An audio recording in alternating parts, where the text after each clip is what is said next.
of regression. Tyranny's mixed with self-oppression. What am I to do but tear away when I'm boiling at the top? Try to find a way to fight the fire. Smart to rap from the minds of liars. Call the shots as you bow your heads, and the march never stops. The stars could be free, but this insanity bends you right by the knee. Running in circles now for something that can't be found. And I bet as you hit the wall, the rain starts to fall. You can run away, sing a tune that's true. I'll be beside you.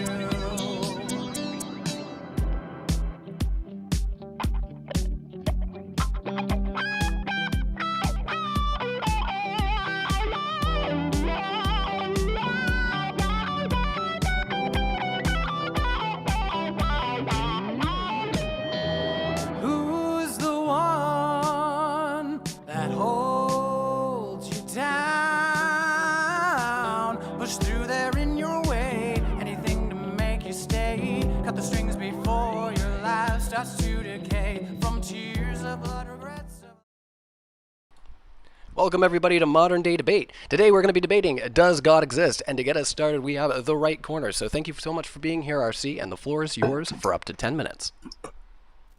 Sure. So I'm going to try to keep this short, concise. I'm going to use the all too familiar argument of a wristwatch found in the forest. So imagine walking into a forest and stumbling upon a mechanical wristwatch. In this scenario, we are faced with a crucial choice. Do we believe that the watch was part of a natural process? Or do we lean towards the idea that a conscious, intelligent mind created this watch and left it there?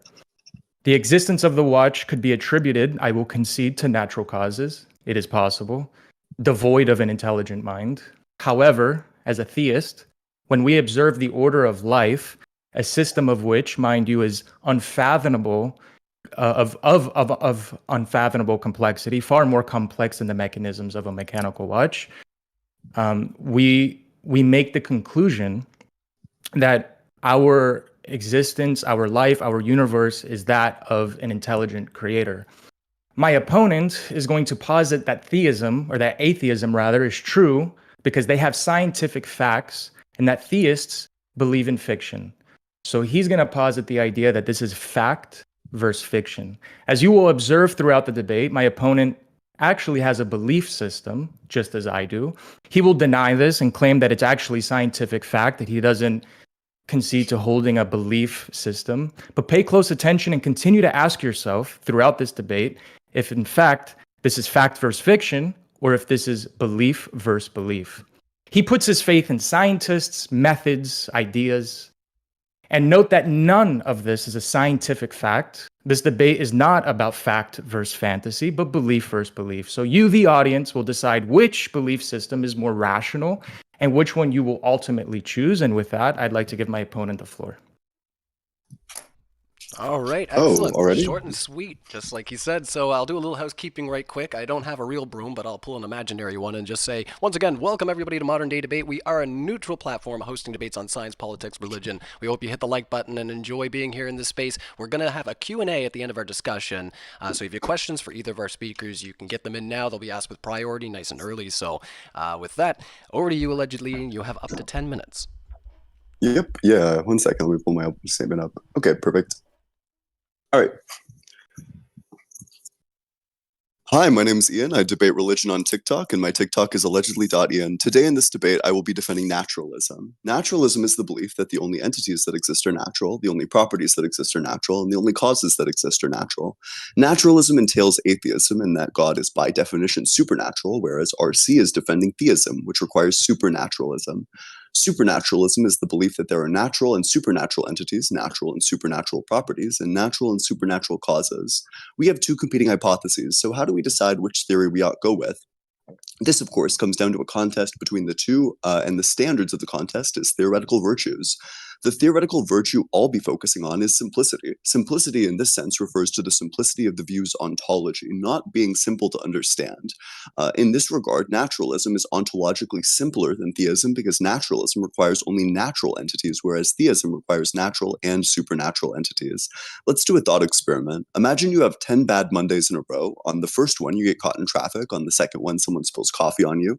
On the third one, your girlfriend breaks up with you, etc. You can attribute this to luck if you're a naturalist, but if supernatural explanations are more your speed, you can attribute it to the Bad Monday fairy, a supernatural entity who causes bad Mondays and is fucking with you.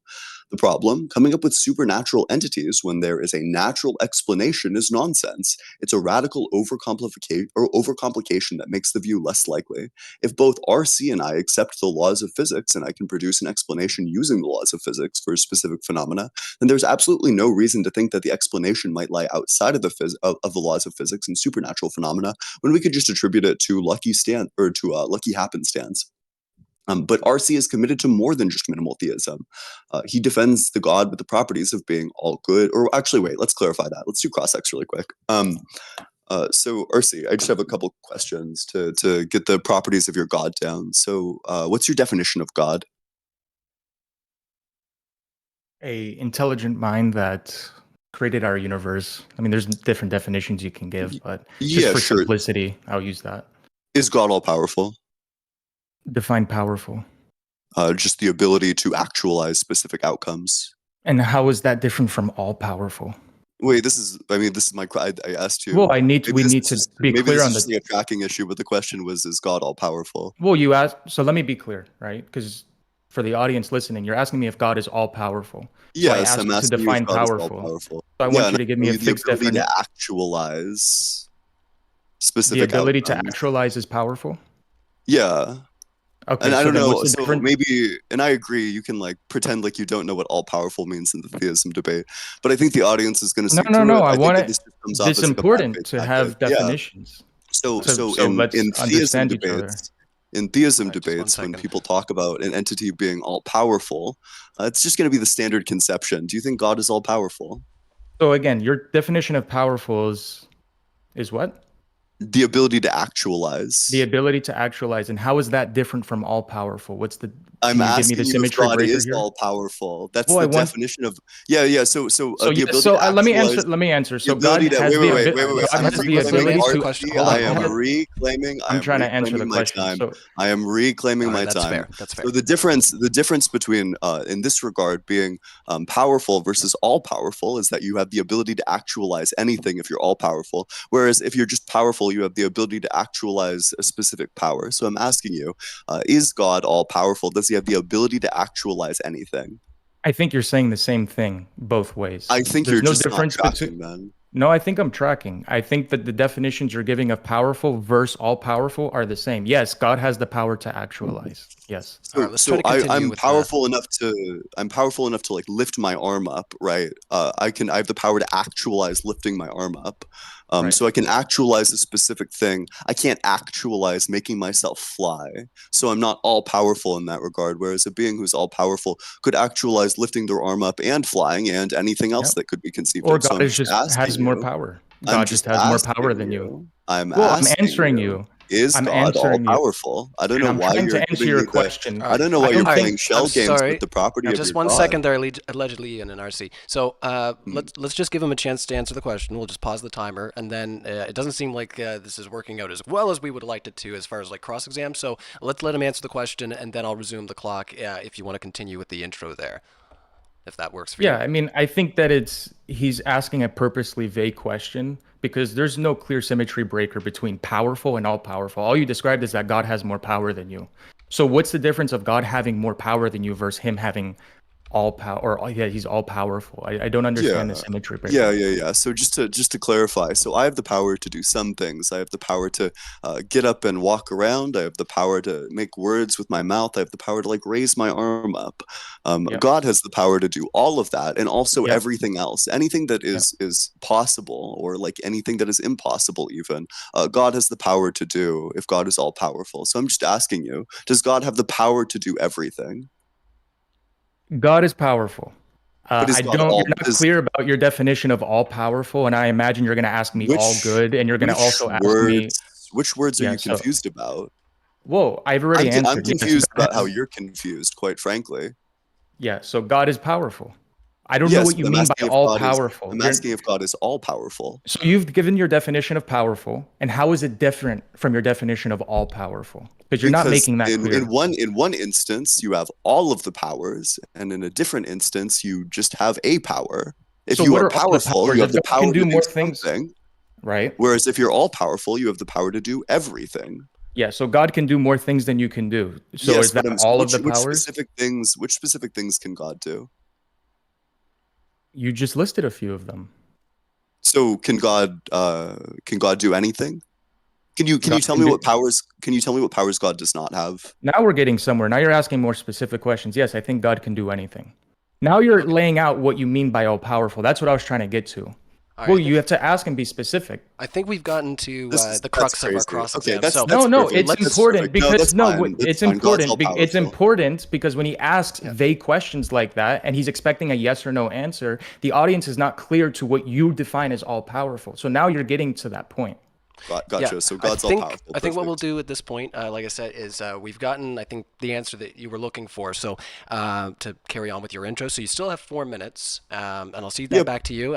RC, this will be the rest of his intro. So I don't think he'll be doing any more questions. So let's we'll just stay on. Well, mute wait. while I we mean, I finish have up. more questions. I need to get clear on the properties of God. Okay. So is God all knowing? Again, what is So, knowing? knowing means to just have knowledge, which is a justified true belief in a specific proposition. So does God know all true propositions? To my knowledge of the biblical understanding of our creator, yes, he has Okay. full knowledge so much that we can understand. So, and is God all good given your definition of good? What's your definition of good? Because you're asking Well, me. but it's an internal critique. So I'm just asking, like, you Well, have a it's conception of it's what a good is. So I'm just right. asking you if God is all good under your definition of good. It's Well, an internal critique. as a theist, I do believe that there's good, there's evil, and they Is contrast each other. So I'm trying. I'm going and to I answer. agree. And I agree you can like not answer the question, but is God all And good? That's the question. okay. So you want to finish your introductory because I'm trying to I answer want your an answer to questions. the You're talking. question. Okay. Is God all good? Can I God do believe God is good. can God do evil? Does God always do the Well, most you good and I, thing? you and I disagree about what's good. Which is So why if it's an I say internal critique. It's your definition of good and evil. being good from a biblical standpoint is living within God's morals. Does So God live yes, within God's yes, morals? God lives within His morals. Yes, And His eternal morals. does he do so perfectly? Define perfect. You keep using these Flawless. terms. Perfect Yeah, means but we don't flawless agree on these according to terms. the You Bible. understand that. You don't agree Yes, about your definition of good. it is an internal critique, which means we're just Okay, using so your then what's your definition. definition of good? Because we I'm need to, using wait, in buddy. order to It's proceed, still RC. It's still my opening statement. I'm just asking you. But if God Ian, but follows when His moral we laws, have to that sounds proceed. good. Then God is all good, perfect, and I'll Okay. proceed with the argument. Okay. We don't agree on the definition of good, Yes, Ian. I understand. It's an internal. Wait, do you know what an internal critique is? Yeah, I understand what an internal critique is, but we're not agreeing on Can the you define definition for of me? good. Can you explain So to when me we what an proceed internal forward in critique this is? debate, when we Okay, proceed gotcha. forward, That's fine. when we okay, I'll reclaim I'll reclaim my time and finish my opening statement. Okay. All right. Now that we pulled teeth and we've gotten RC to commit himself to God being all good, all powerful, and all knowing. The following is an analogy that comes from Graham Oppy. I want you to imagine you're traveling to a new kingdom. The reputation of the kingdom is that it's ruled by a benevolent, wise, and powerful king who ensures that it's a wonderful place. From a distance, the kingdom looks glorious, not very big, but situated in green rolling fields, cities shining in the sun. As you cross the border, you're filled with high expectations. However, as you proceed, you realize with horror that bodies of men, women, and children are hanging from lampposts along the route you're walking. And so you reconsider. It does not seem like it would be true that the kingdom is ruled by a powerful, wise, and benevolent ruler. Perhaps this is an outlying area and the ruler does not know, but this means that the ruler is not well informed, implying that he is perhaps not as wise as he is reported to be. It could also be that he knows about the killings, but he can do nothing to prevent them. So maybe he is actually not powerful. Furthermore, it might be that he knows about the bodies and he could prevent the killings, but he does nothing. If this is the case, we can conclude that he is not so good. Maybe he is morally indifferent and does not care. Even worse, maybe he is responsible for the killings. Regardless, we end up concluding that the king cannot possibly be be all good, all powerful, and all knowing, given the existence of gratuitous, unnecessary evils in the kingdom. And likewise, we conclude that God cannot possibly be all good, all powerful, and all knowing, given gratuitous and unnecessary evils in the world, such as the Holocaust or when a child is kidnapped, raped, and killed. But RC isn't just committed to a God who is all good, all powerful, and all knowing. He's also committed to the Christian God, the God of the Bible, who is claimed to be all good, all powerful, and all knowing, but falls short of every single one of these properties throughout the Bible. In 2 Kings 3, the kingdom of Moab rebels against Israel, and King Joram of Israel consults with the prophet Elisha, who tells the king that the Lord has promised to deliver Moab into the hands of the Israelites, and that they will overthrow every fortified city and every major town. As the Israelites are conquesting through Moab, the king of Moab sacrifices his firstborn son on the city walls, and then his God intervenes and causes the Israelites to lose and retreat. So what God said would happen didn't happen. Now, God didn't lie, because he's barred from doing so by Numbers 23:19, which says explicitly that God cannot lie. So this means both that God is not all-knowing because he was mistaken about the outcome, and also that God is not all-powerful because he lost the fucking war. In Exodus 32:1-14, God is furious with some Israelites for making up new gods, so he's about to strike them all down, but Moses pleads with God, and he changes his mind. This means that God does not exist outside of time because he's capable of changing within time, and that God is not all-knowing because before changing his mind, he would both know and know that he was going to punish the Israelites because he hadn't yet changed his mind, and also know that he was not going to punish the Israelites because he knew he was going to change his mind. But the most damning of all verses are of those of God being a moral monster, like in Leviticus 25:44-46, where he permits slavery. All right. Well, thank you so much. That was a very lively intro and back and forth already. So if you're having fun in the live chat, make sure you hit the like button and boost it up in the algorithm. I see there's quite a few people hanging out already. So we're going to move into an open discussion. So it's going to flow a little differently because that was Ian's intro. So he was able to see the floor back to himself. This is going to be our open discussion. So if either of you feel like you need a little time to get your point across, just let me know. And with that, I'm going to cede it over to RC. To respond to some of what you just heard. Sure. I mean, as you guys can see, he's being very difficult about the definitions of all good, all powerful, all knowing, because, we disagree fundamentally about what good is. As an atheist, most atheists believe, and I believe that, Ian, you believe this, correct me if I'm wrong, that human beings are just more intelligent animals. We don't have a different moral system than all other animals because we're no different. We're just different in the regard that we're more intelligent. You believe, to my understanding. No, that's incorrect. I do think that we can hold animals to moral standards similar to ours, given specific properties in animals. So specifically, humans have a morality that we've developed because we are an omnivore prey animal that lives in social circles, which means that animals who have an aversion to specific acts, like chimpanzees or elephants who live in similar lifestyles, they know that specific things are wrong, which means that because they're highly intelligent, they live in these specific social circles, which means that if they do an act of evil, we are capable of identifying that as an evil thing. So no, that's an incorrect understanding of my worldview. So you think that if a lion were to kill some of his cubs because he believed, or naturally they weren't strong enough, you think this is an evil thing? A lion doesn't have an aversion to not killing his cubs, which means I don't really grant him moral agency in that regard, which means that I wouldn't really consider it to be evil per se. But what animals do you grant moral agency? Well, some do. I would grant some moral agency. What animals do you grant? I'd probably moral grant agency to? elephants and chimpanzees moral agency. So do you think we should put elephants in jail? No, I don't. I think that we should just. So you don't think there should be a punishment? Because because there's some actions which are immoral, but I don't think that they should be illegal, like cheating on your spouse. And there's some things that are illegal that I don't think are immoral, like jaywalking, which means that I'm not going to make a normative prescription. I'm happy to classify specific elephant actions as immoral, but I'm not going to make the prescription that we should put elephants in jail or anything like that. But what I want to know from you is that if God's all good, why would he make cancer? So we didn't agree on the term of good. And but why don't you put internal critique? So we didn't agree. I didn't agree under your definition of good. Okay. Just 1 second there. I mean, moderator, please. Yeah, just. I need to be able to. That's all right. So he's used to doing TikTok lives where he can mute people. It's just an internal critique, which you claim to know, but it seems well, I'm trying to explain. I'm trying to explain that you and I fundamentally disagree on the definition of good. So we didn't agree on those terms. So you said, "Well, I believe that God is all good." You said that I believe that God is all good. you and I do not agree about the definition of good. We're using your definition. It's an internal critique. No, you forced the okay, definition wait. upon me. Let's do it like this. Okay, so an internal critique is where we presuppose that your worldview is correct, and then we find contradictions within your worldview.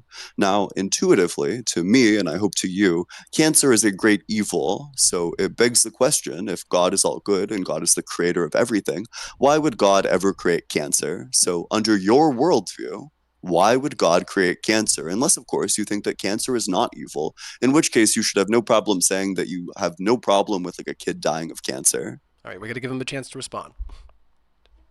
Go ahead. So yeah, again, we don't agree on the definition of good. I don't think that having cancer is a pleasant experience. It's not good. We also, from our biblical understanding, we do now live in an imperfect world after the fall.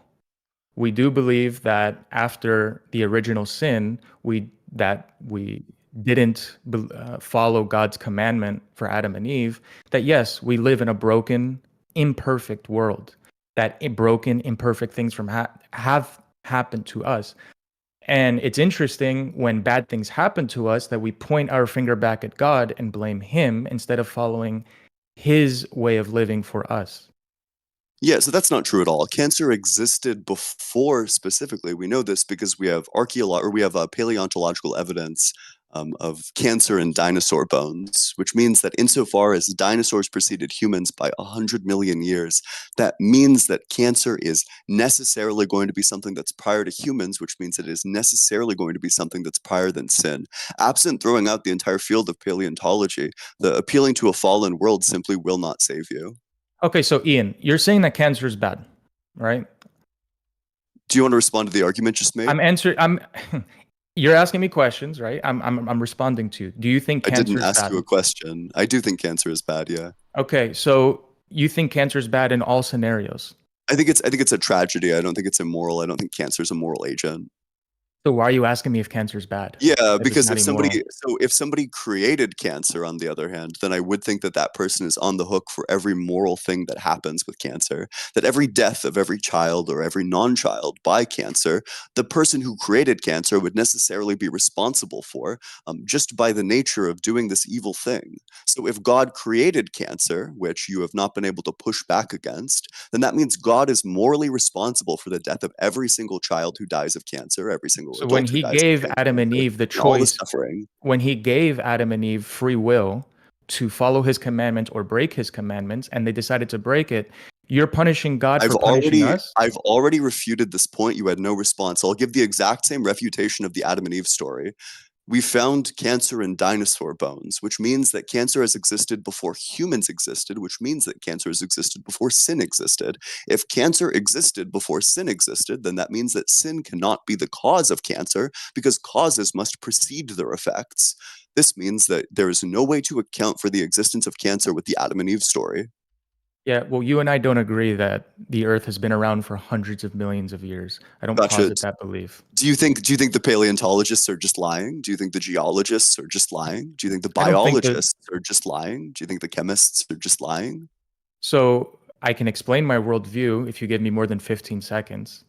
Go for it. Are some of them lying? Maybe. I don't know their heart. Are some of them... Okay. Are some of them telling the truth using the tools at their disposal? I believe so. But I don't think the tools analyze the thing properly. From our worldview, God created the earth and the universe in 6 days, rested on the seventh day. And it's totally possible that, and what we believe, when he created Adam and Eve, he didn't create Adam and Eve as babies. He didn't create trees as saplings in the ground. He created a fully mature earth. To our view, Adam looks like he's maybe 29 years old, but Adam was 1 day old. And God has the power to make a fully mature grown earth, just as he made a fully grown mature Adam and a fully grown mature Eve. So from our view, using the tools that we have, because science is a tool, yes, perhaps it may seem as though that it's billions of years old. Gotcha. So God is just a little trickster then. Do you think that dinosaurs even existed at all in the first place? I do. And Okay. just because the Bible doesn't lay claim to them doesn't mean they didn't exist. Gotcha. So then why are every dinosaur dated to 10 million years ago or to 100 million years ago? I just told you, because the tools at the researcher's disposal will show them that. It doesn't, but again, God created a fully mature earth.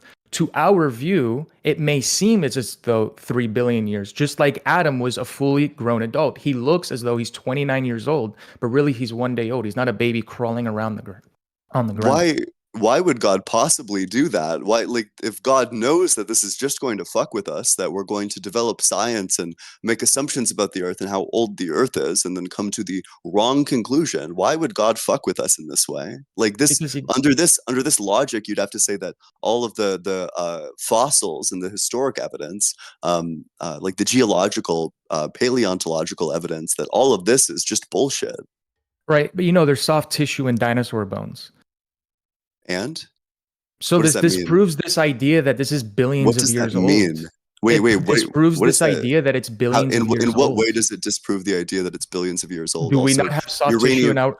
All right, How can you have soft? Let me answer the question. How can you have soft tissue in your bones? How can they analyze these fossils having soft tissue in the bones if they're billions of or hundreds of millions of years old? what's the contradiction? How can there be soft tissue in a fossil that's hundreds of millions of years old? Yeah, just based on like the methods Explain. of fossilization. The process of fossilization can Yeah, just preserve based on like soft tissue. specific processes. So of can you prove how fossilization. fossilization can preserve Yeah. soft tissue? Oh yeah. Well, I mean, that's just going to come down to a question to like a paleontologist.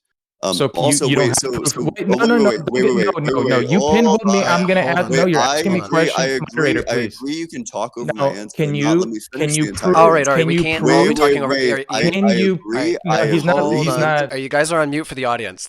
The audience can't hear you. So just in the interest of fairness and what we talked about before, I think it is fair if we let RC go ahead and ask his question, and then we'll carry on with the discussion.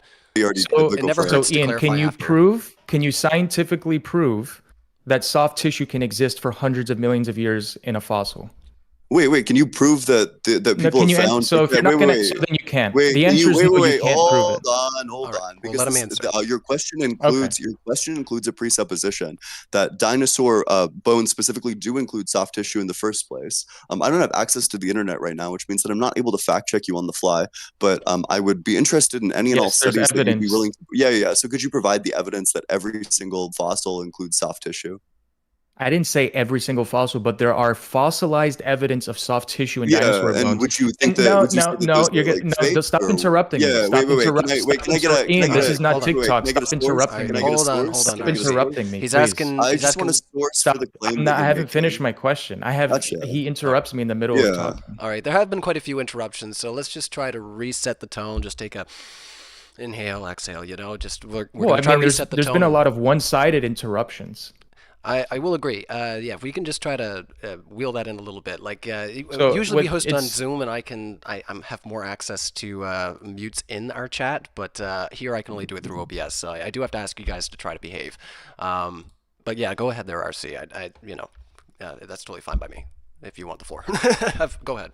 Right. So if you want some evidence, Jack Horner has given evidence as a researcher showing that there's soft tissue in fossilized dinosaur bones. It doesn't mean, I'm not saying that every single fossil has soft tissue, but there's evidence of this. And if there's evidence of this, then you have to show me evidence that soft tissue can exist in a fossilized bone of hundreds of millions of years old. You've already conceded that you've already No, conceded I that you're can. an I'd happy- expert, I'd be happy to and do that, interrupting actually. again. I'd Go be ahead. happy to do that. Interrupt me. Go ahead and talk. You're making a claim about what I've done. I haven't conceded anything. In fact, I'd actually make the argument that the specifically Fenton reactions, as indicated by new studies, actually shed light and indicate that there's like a preservation mechanism that exists specifically within Fenton reactions. I'd be happy to provide you a study on that if you're interested. It's interesting how 15 seconds ago you didn't know that. Did somebody tell you that in the last 15 seconds? That you're reading something off screen? Well, yeah. there? I mean, I don't have access to Wi-Fi, so I mean, yeah.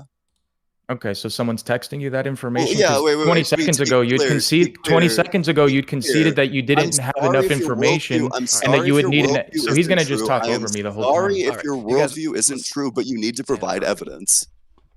Okay, carry on there. So RC. we can move past this topic because you've already conceded that. Yeah, wait. You are Okay. pivoting. Wait, answer the Fenton reaction. Okay. So we can move It, past this wait, subject. wait, You've wait. already You are conceded that trying. you're not an expert I'm on it. not going You've to already let you pivot conceded. away All from right, this. I am Ian. not going to let you pivot away from this. No, it's not Recent pivot studies away. I've indicate already given. Okay. recent studies indicate that the Fenton reaction is a method for preserving soft tissue in fossilization. So, do you have a critique of that statement? Yeah, I don't know who you're reading that text from. I'm not familiar with I can that. wait. How about I'm not I just familiar. send Alright, you And a I can't answer the It's- question. He just interrupt. He thinks let's- this is a can I TikTok send live. you I'm can I sorry, send you Ian. a study on I the can't matter? answer the All right, just question. one second there, Ian. Like I said, I don't want to have to put the OBS on mute, but we're going to let Yep. him answer the question. Like I say, whether we like the way he's going to answer, I mean, it's expected that you're not going to like the way each other responds to these things. That's just the nature of these conversations. But yeah, if RC, being the presenter on the affirmative side, wants to move into new territory, I think it's fair. We are kind of stagnating here, so let's. I'm going to let RC push. Yeah.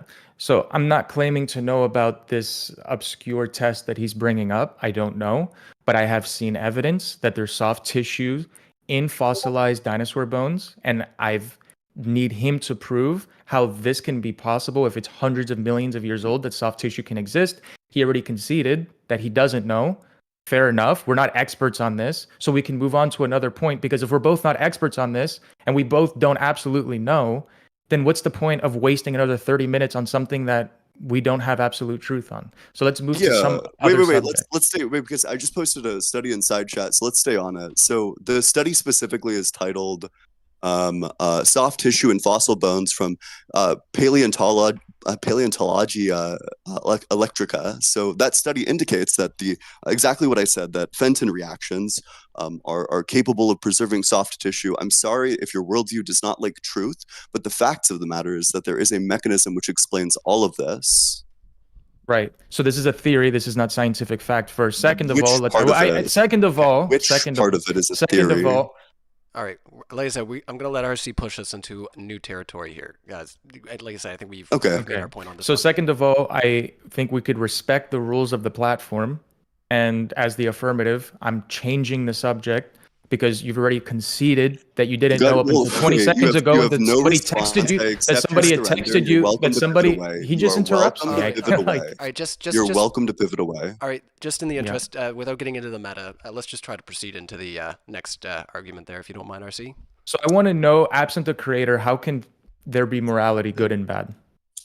It's a great question. So, because that there are innate and objective standards in our neurobiology that are indicative of a qualitative experience of badness, specifically the neural pathways that are related to things like suffering are necessarily and always going to be interpreted as the bad feeling, the bad experience, the bad qualia. From this, we can objectively use this as our standard for why things are objectively bad. So objective is absent the mind. So how can something be objectively bad if you're using the mind as your standard? This isn't the mind, this is the brain. We are using the specific neural pathways and their activation in the brain. What I want to know is how you can have objective morality in a God worldview if God is a subject. So if God decided, let me ask my question. So if God decided to go and rape a baby, would it be good? So I haven't finished my questions. I'll answer your questions. You've been machine gunning questions at That was a single question, RC. Yeah, you've been machine gunning questions at me this entire time. I've asked you one question, and within 10 seconds, you've already asked me another question. So I haven't contended with your. I have not contended with your answer yet. Respond to it and then answer the question. You can do two things. That's what I'm trying to do, but you're already firing another question in my direction. I haven't even yet contended with your answer. Go for it. Okay, so what you said that the mind and the brain are different. What's the difference between the mind and the brain? Yeah, because the mind is specifically the phenomenological experience, whereas the brain is the biological function, mechanism, and organ. So you think that morality is objective to the standard of the brain? Yes, it is objective to our neuroscience, yes. And everybody's neuroscience is the same? Yes, in this regard. So they're transsexual people? Wait. In regards to the experiences of suffering, that specific things cause suffering, this is going to be present in everybody, including trans people. Fun fact. Yeah, but not everybody agrees to what suffering is. Yes, it is. There is an objective standard. It is literally a reaction of an action potential threshold being crossed with like potassium and sodium It's not ions. objective if And people it disagree with it, is, Ian. wait. It is objective, and people can disagree with that. They're just wrong, though. That's what But objective if means. it's not, you're right. You're right. I'll concede that. Just because people disagree doesn't mean that it's not objective. You're right. I That still was want my to answer mistake. my question But as that was well. I'm conceding a point. That was my mistake. Yeah, What I'm yeah, trying but I to want say to is answer what my I'm trying to question. say is what I'm trying to say is that if it's not absent the human mind, brain, it's the same thing, then It's not. it's not an objective standard because people can use their brain and arrive at different conclusions than you. So meaning it's subjective. No. But the fact is going to be an external fact about specifically the biology of the brain. It's not about the mind. It's about the brain that's inside or that results in the mind. There is specific neural pathways that happen before cognition. These are automatic response pathways to suffering that happen before any subjective experience is able to interpret them at all in the first place. It's just that Okay. simple.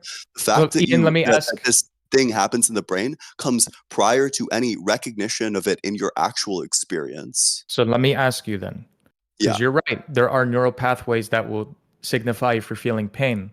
Do you think that punishing a child is wrong when they do wrong? Depends on the wrong. Well, I'm And sure that these depends on the punishment, depends on the wrong. well, I'm sure if you take away a kid's TV or access to the internet, or even if you spank them, there's going to be neural pathways that show that they dislike the action that you're punishing them with. Does that mean that it's bad? Is it bad to punish even an adult for let's say graping a child? Is that bad? I don't think it's bad to like punish an adult for raping a child, insofar as the punishment would ideally be meant to make them into a better state where they're no longer raping children. We also need to consider the Oh, suffering so of you wait, can I finish the you move the answer? Hold goalpost on. then. Wait, can I finish the answer? Wait, do you want the answer to the question, or do you want Just to carry on. like It's hear fine. yourself talk? All right. Yep. Sounds good. So in regards to an adult raping a child, this would cause a monumental amount of lifetime suffering and trauma to the child, which means that there is nothing bad about punishing the adult if the punishment does in fact cause them to grape children less, or is much more likely to cause them to grape children less, or rape children. Sorry, we're used to the TikTok words. There is literally no contradiction with this at all in any way, shape, or form. And in regards to punishing a child, it depends, because if the punishment is to beat the fuck out of them for like a minor infraction, then that's probably not justified. But if the punishment is taking away their Xbox because they're about to fail out of school, this might cause them some suffering based on the fact or the way that their Xbox has been taken away. But in the long term, they are still going to be on the best path, because they're going to be more likely to go in and do school. Because absent going and succeeding in school, you're much less likely to succeed in life, which means you'll be living like paycheck to paycheck, like just barely scrounging by, and suffering probably a lot more than having your Xbox taken away. Now, I've answered your questions. I want an answer to my question. If God raped a child, would it be good? Yeah, no, that would not be good. So Okay, and but wait, God wait, does but not why? And and, why would and why no would that? no And why no would that not no be good? no Why not? Ian, All right. you just monologued for I don't know how long, and I'm gonna contend with what you said. Yeah, wait, Okay. because Can I just respond need to to what answer you my said. questions. And I can I I answered. just I answered your answered question. This is No, fair. it's not This is good. fair. So yeah, if you want to take a Yeah, take a and I note said for a and I second, go answered ahead, immediately. RC. I said no, it's not good. That was my Yeah, answer. okay, that's fine. So I'm going to contend with your long monologue. So you even making a distinction between the mind and the brain shows that you believe there's something more than just the natural world. Secondly, using the brain as the standard of observing neural links that maybe fire off when somebody's experiencing pain as your objective standard for bad, then I would show you, well, there's cases where people experience pain, but I think you and I can agree if you cause pain to an adult graping a child, that's not bad, right? Because you're removing the adult. So now already at that point, your objective standard of experiencing pain is no longer bad, because in that scenario, I would hope you would concede that it's good to inflict pain if necessary on someone graping a child.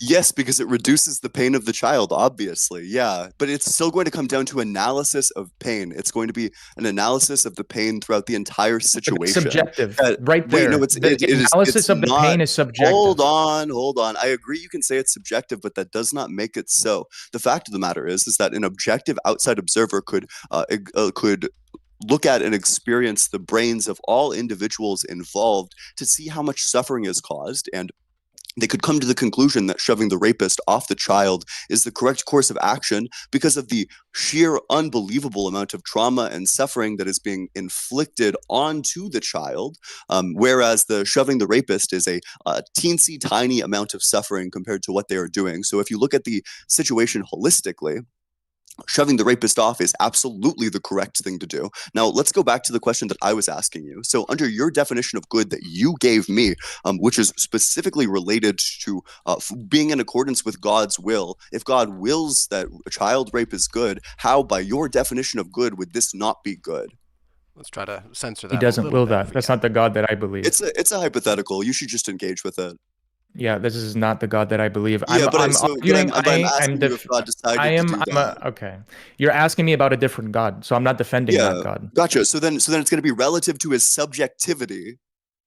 So in that case, because you're saying that God is a standard that He applied for us, and since He's a subject, it's subjective to us. So if we're playing the game Monopoly, the creator of Monopoly subjectively made the rules, but don't you concede that in Monopoly the rules are objective? So Not really. So the rules of Monopoly are not objective. Let's put it this way. So I have a friend named Rowan. Rowan is an extremely moral individual. If I just followed everything that Rowan told me to do, that would not make my morality objective, unless you think it would. No, I asked you specifically about a board game. So the rules at the point of the game being created were subjective, but when you're playing the game, and the analogy here is when we're living in the life that God created for us, the players of the game are following an objective set of rules. Regardless of what they think, if they agree to play the game, then they're following an objective set of rules. Gotcha. So God created morality for us. It's objective to us. But it's still subjective to God. And God is the all-knowing one. God is the one who's correct about everything, which means that God is correct in regards to the fact that morality is subjective to him, which means that your morality is subjective at the highest epistemic layer. It's not subjective because to us it's objective. I had this God, debate. is it subjective to God? I've already answered this question. It's objective to us, just like the rules of Monopoly are objective to us. That doesn't answer the question. It does answer the question. To God? Is it subjective to God, though? I don't know.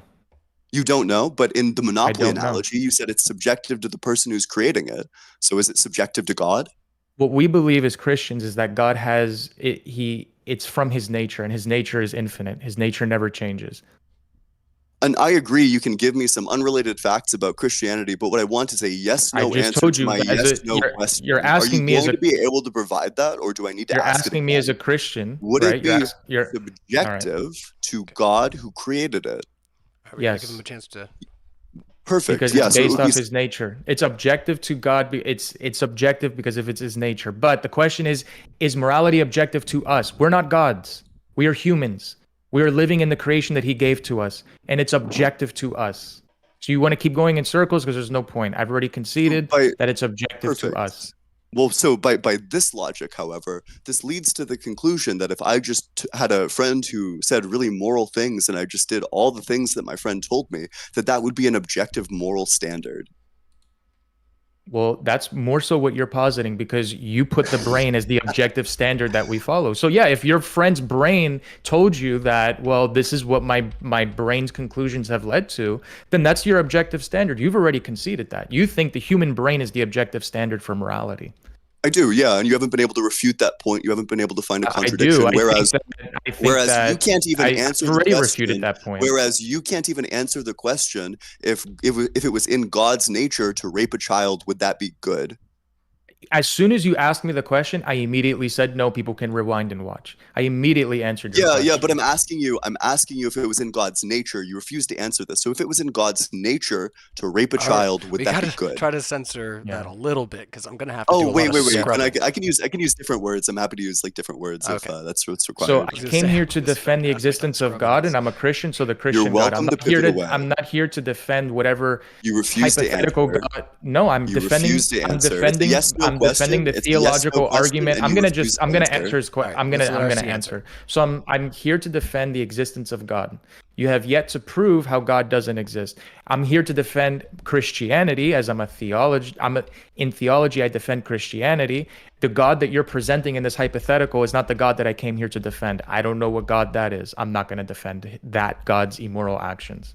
Yeah, but I'm just asking you if that was in God's nature, if it was exactly like your God, except his nature was just slightly different, such that he thought that like raping children was good. Would that make it the case? It's a ridiculous hypothetical. What if evolution led you to the belief that grape is correct? Would you agree that grape is good because evolution led you to the objective standard in your brain that you can procreate quicker with grape, so then grape is good? Would you concede that evolution? No, not at all. No, it's not the same Yeah, thing, right? so yeah, and I'll explain why it's not the same thing. So for you specifically, you're grounding it in God's nature, which means that if God's nature was different, then so too would your morality. Whereas I'm grounding it in the objective, qualitative experience of suffering. Insofar as the objective, qualitative experience of suffering is going to be externally verifiable and objective relative to your neurobiology and an experience which happens before you even actually process that in your mind that you are suffering a entirely purely material biological reaction, that is going to be the basis. What you would actually have to posit is that grape doesn't cause suffering. Okay, so Ian, you're saying that suffering is objectively bad, but you've already conceded that suffering in some cases is good when you're punishing someone doing an immoral action. It's going to be about which rule relative to suffering minimizes suffering. That's subjective. No, it's in what way is that subjective? In what way? Because you could take Israel versus Palestine, the conflict there. There are some people that think it's justified to bomb a hospital because Hamas is at the bottom and there's innocent Palestinians inside the hospital. Some people on the other side would say, no, that's unjustifiable. That suffering is unjustifiable. So there you already have a conflict of morality. Some people say it's good. Some people say it's bad.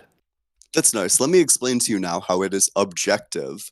The simple fact that certain actions are going to cause the experience of suffering in the neurobiology or objectively related to specific neural activations means that we're able to evaluate if this action happened, would it cause more suffering than if this action didn't happen? And from that, we are able to, from an objective third-party view, determine whether or not this is a good or bad thing.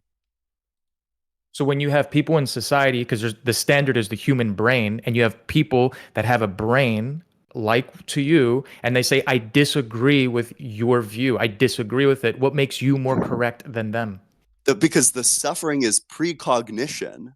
The fact that these pathways are processing happens before you have the mental experience. But you've conceded that some suffering is good.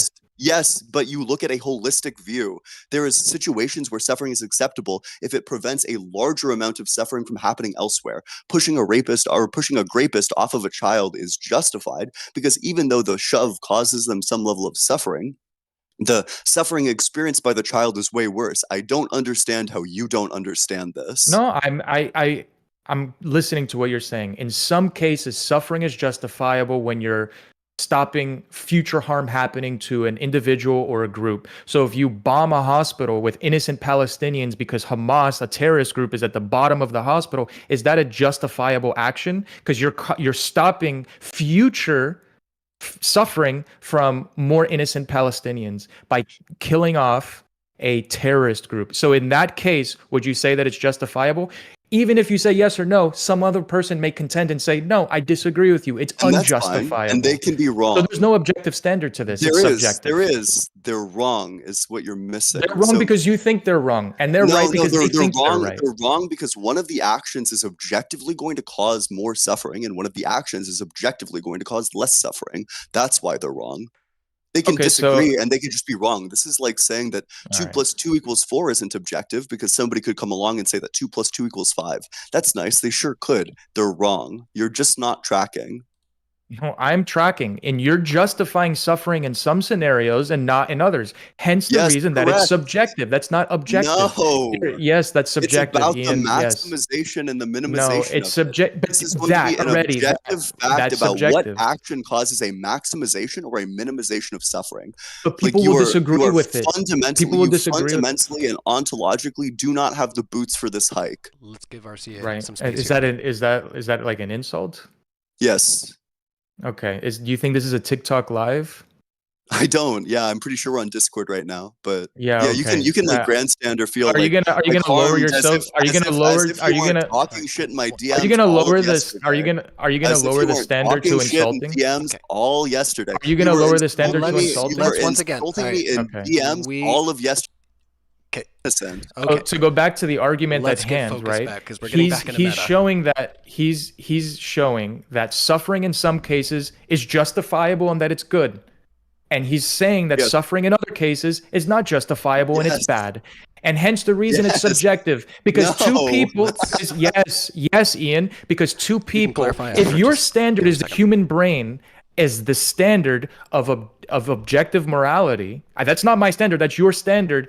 And if 10 brains are in the same room viewing the same thing and 6 of the brains think that it's bad and 4 of the brains think that it's good, you've already conceded that the human brain is the standard for morality. No, Hence it's it's not subjective. what the Yes, brain it is. thinks, it's what the brain experiences. That is the key distinction. It's not about what certain people agree or disagree on. It's about what the experience is from a third-party objective observer. I'm not going around and asking everybody, what's your opinion on this? What's your opinion on this? What's your opinion on this? What's your opinion on this?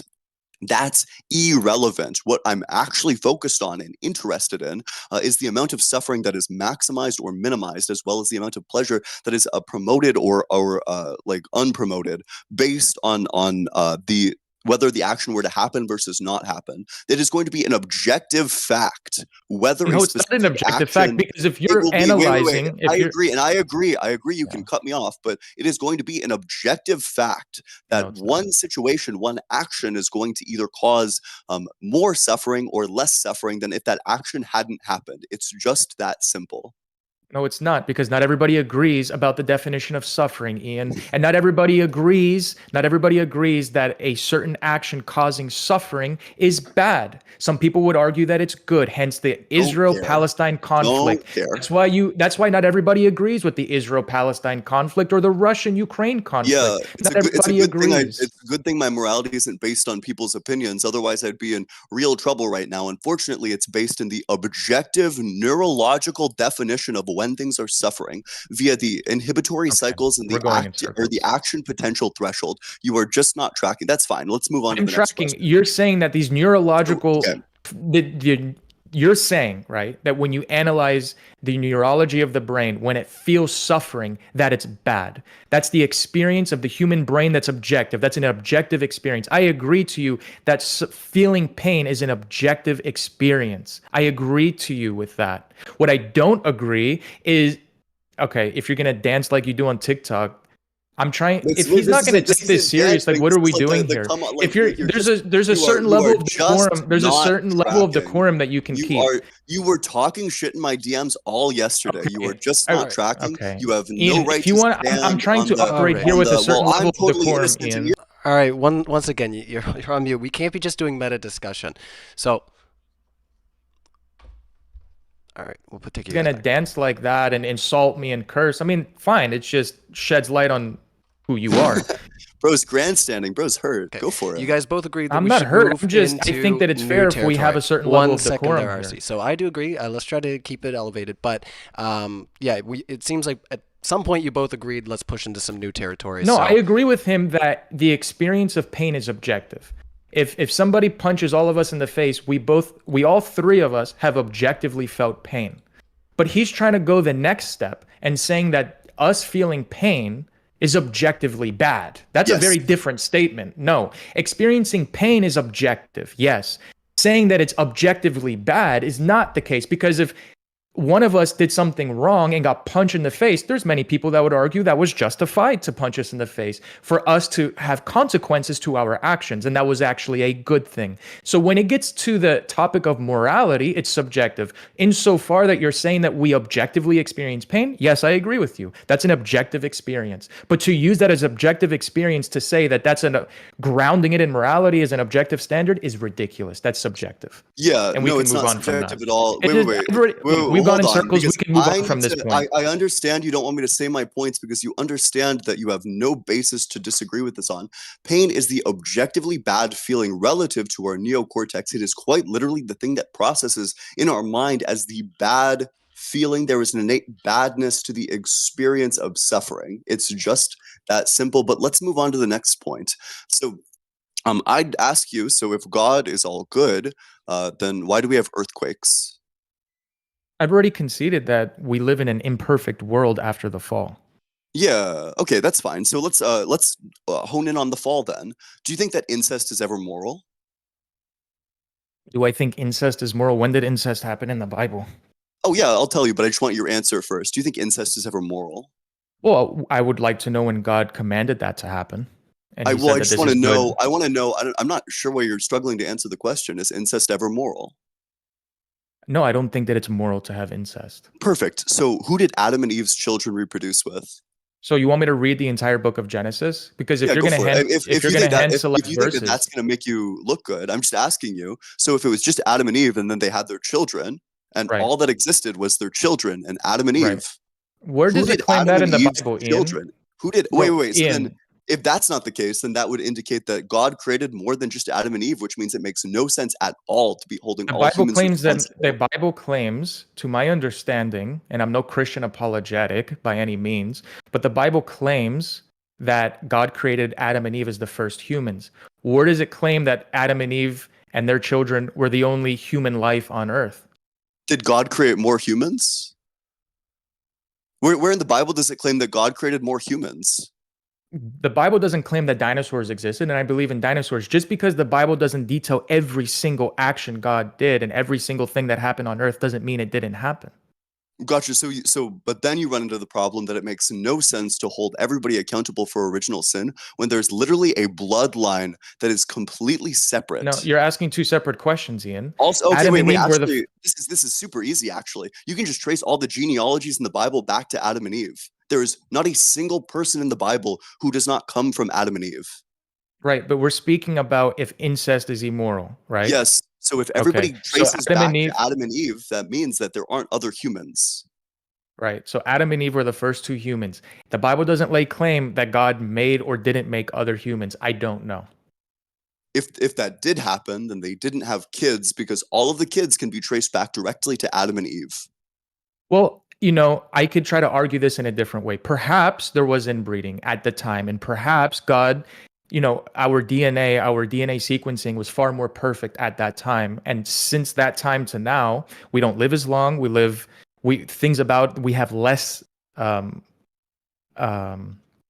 other words, we've devolved from that point.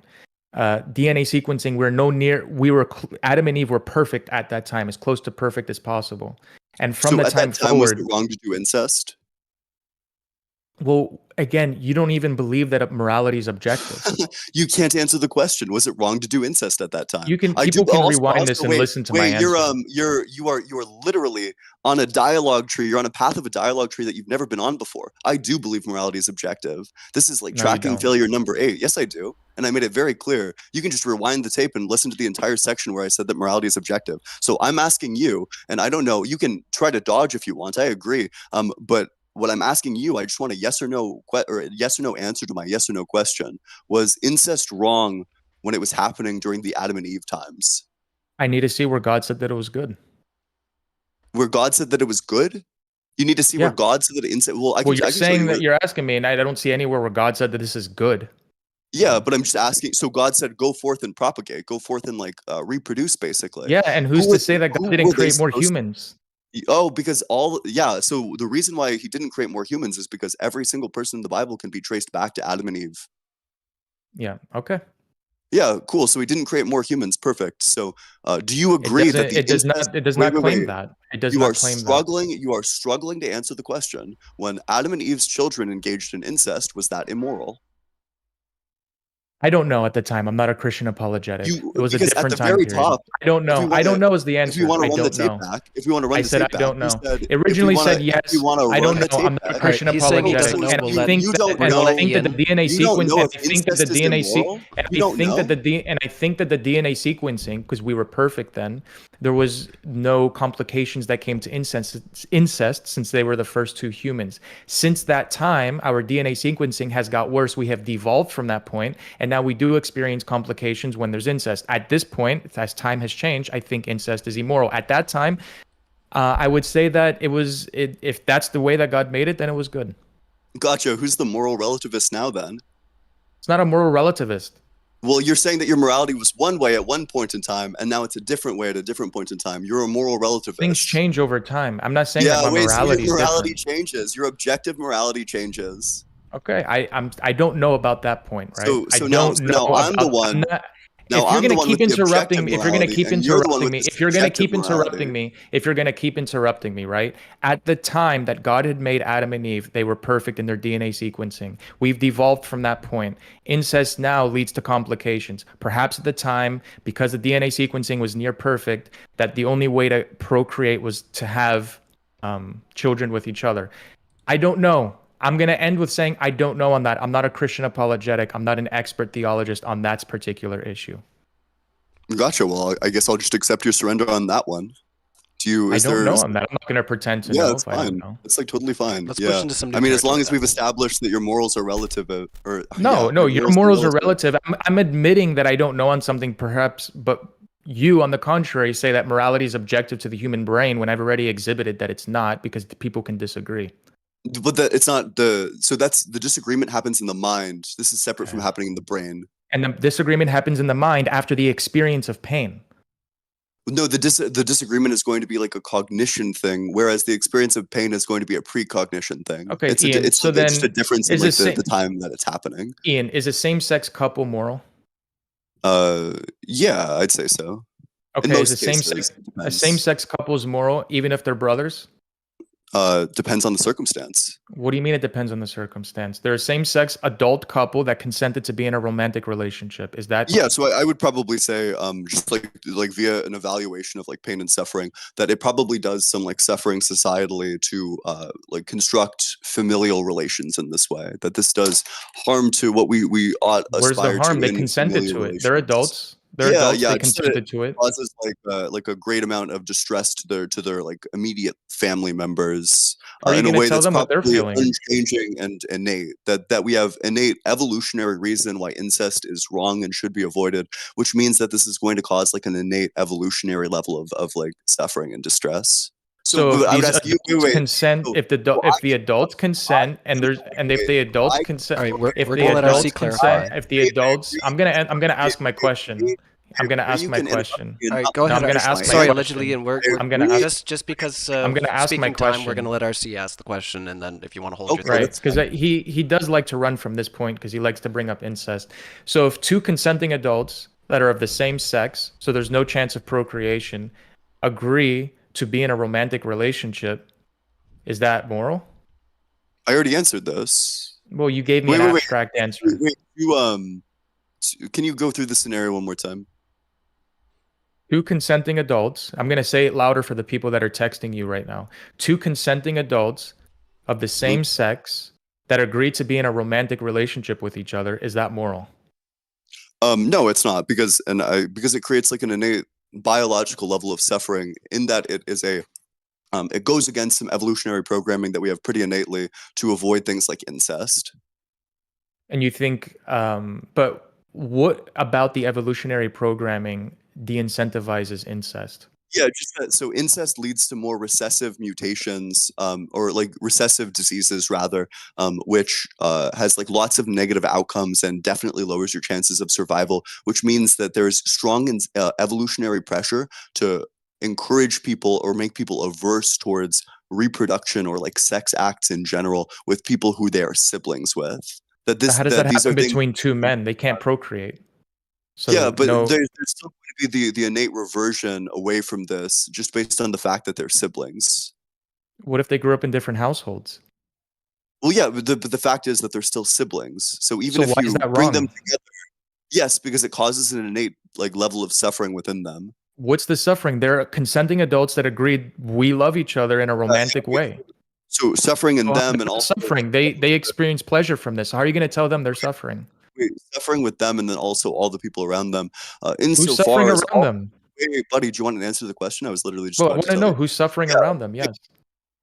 So their family who is going to be equally repulsed by it, all the people they meet who are going to be equally repulsed by Oh, it, just by the fact that there is an evolutionary pressure to get people to not do this and be very averse from incestuous actions. That it is oh, okay. So evolutionary. it's justified in that scenario. So when a family is put off by their child being a transsexual and they're feeling discomfort from that, don't you think that that's wrong and they're being transphobic? It's No, interesting so how you hold a standard in one case, but you double standard in another do case. That's you want the interesting.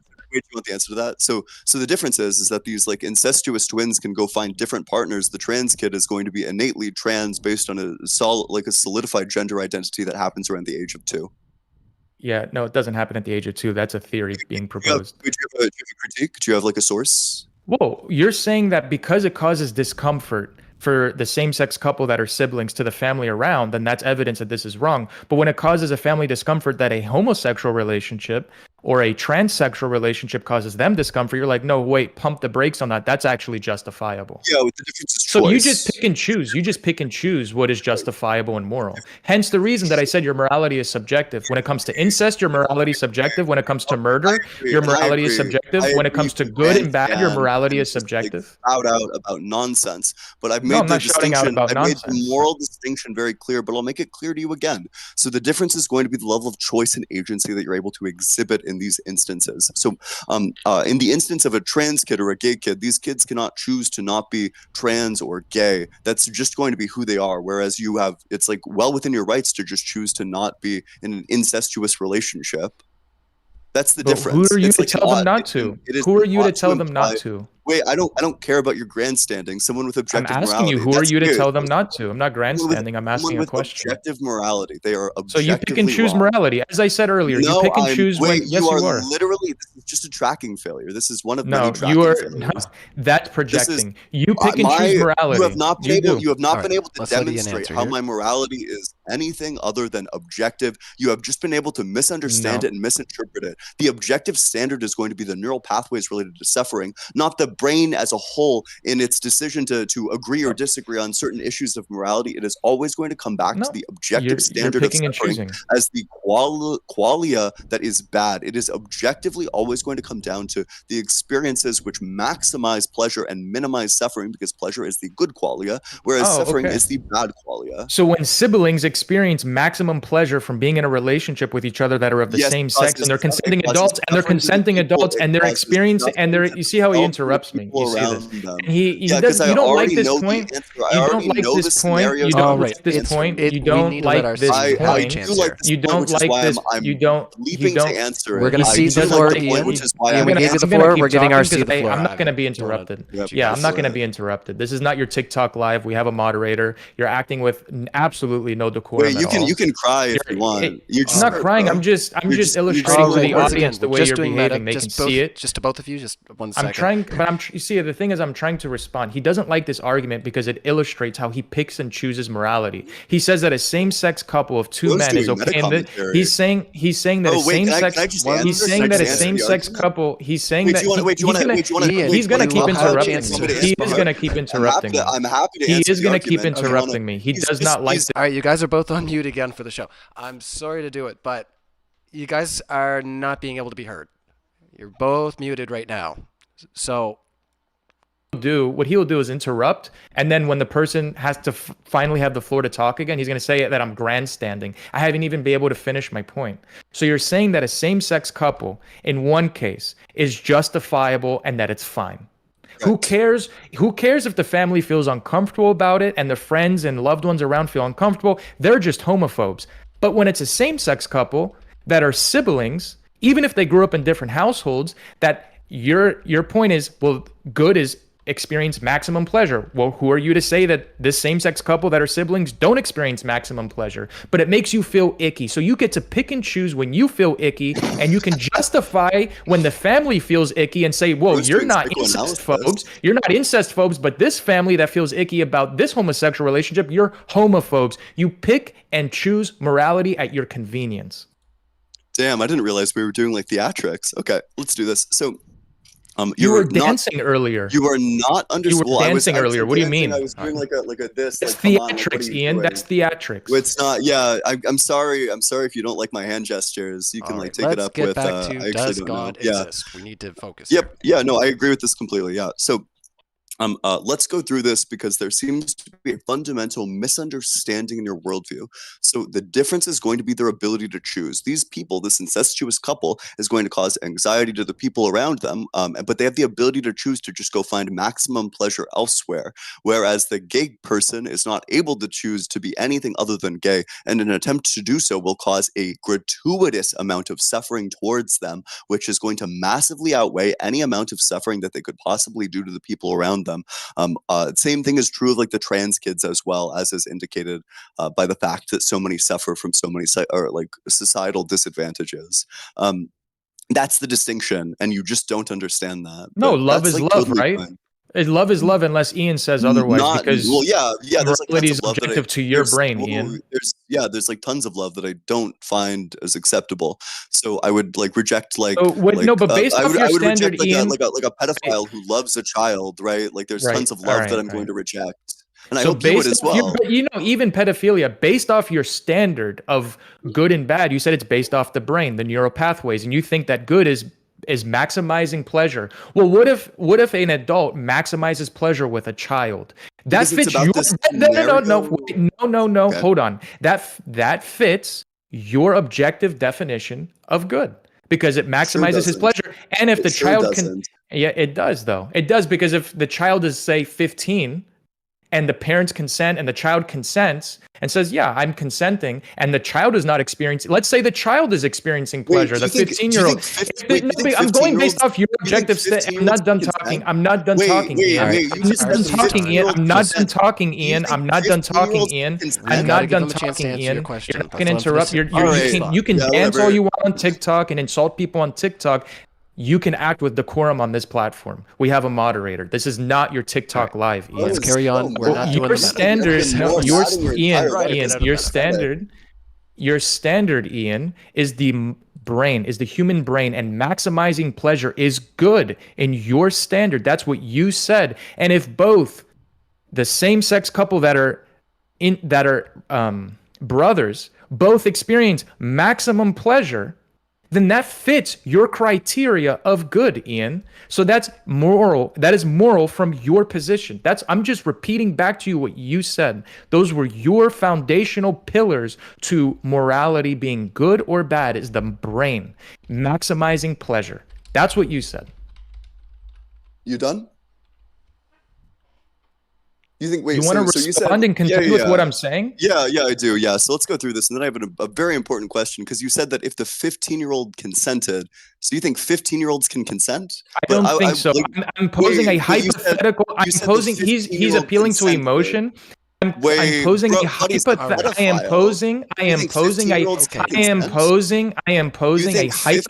scenario. It's ridiculous. Just 1 second. He's not gonna contend with what I said. He's gonna. 15-year-olds can consent. Yeah, this is your argument, Ian. Can you not think two steps ahead and engage with the hypothetical, Ian? Let's evaluate why it's objectively wrong first. So. The reason why it would be objectively wrong is because of the gratuitous amount of suffering that it causes to the 15-year-old. The fact that all of these people grow up to live miserable lives, to experience a lifetime of trauma from the fact that they were raped because they cannot consent. All right, That's we a simple can't be distinction. Is using that the I term. Like I said, I'm gonna spend the whole sorry, time sorry. scrubbing this over, and it's not even gonna make it on air if we keep doing this. So, Yeah, I apologize for that. Yeah, but yeah, like the type of sex that is unconsensual, the fact that they experience this and go through this means that it is categorically going to be wrong because it causes them a lifetime of suffering and trauma. Now let's get back to it. You said it's a scenario where the 15-year-old consented. Do you think 15-year-olds can consent? It's not the point, Ian. No, I don't think 15-year-olds should be able to consent legally. No. Gotcha. No. So there was another hypothetical that I presented, and it illustrates the same point. Two siblings of adult age of the same sex, so they cannot procreate, both experience maximum pleasure. All of this fits your criteria of good, right? And they both agree to be in a consensual romantic relationship. Based off your criteria, unless you want to change your position, that's a moral good. Wait, so okay, I do just want to point out to the audience that you refused to answer my hypothetical about if God's nature included the grape of children. You I said, said "Well, that that's was not. Well, wrong. that's not. Well, that's not my God. That's not my Yeah. God." No, you said multiple times that you No, refused to people can answer the rewind. question.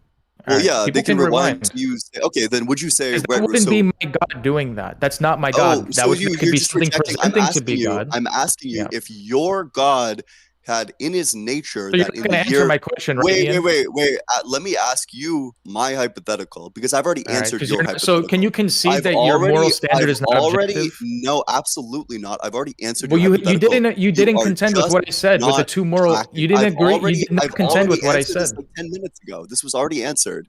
I literally already You answered did this not one. answer the So question. yeah, it is immoral because it causes a great amount of disgust and suffering to the people who are around them in a way that But not to cannot the be two avoided. individuals, Ian. Can Not to I the two finish? Wait, can I individuals. all right, finish the? Can I finish the let's. answer?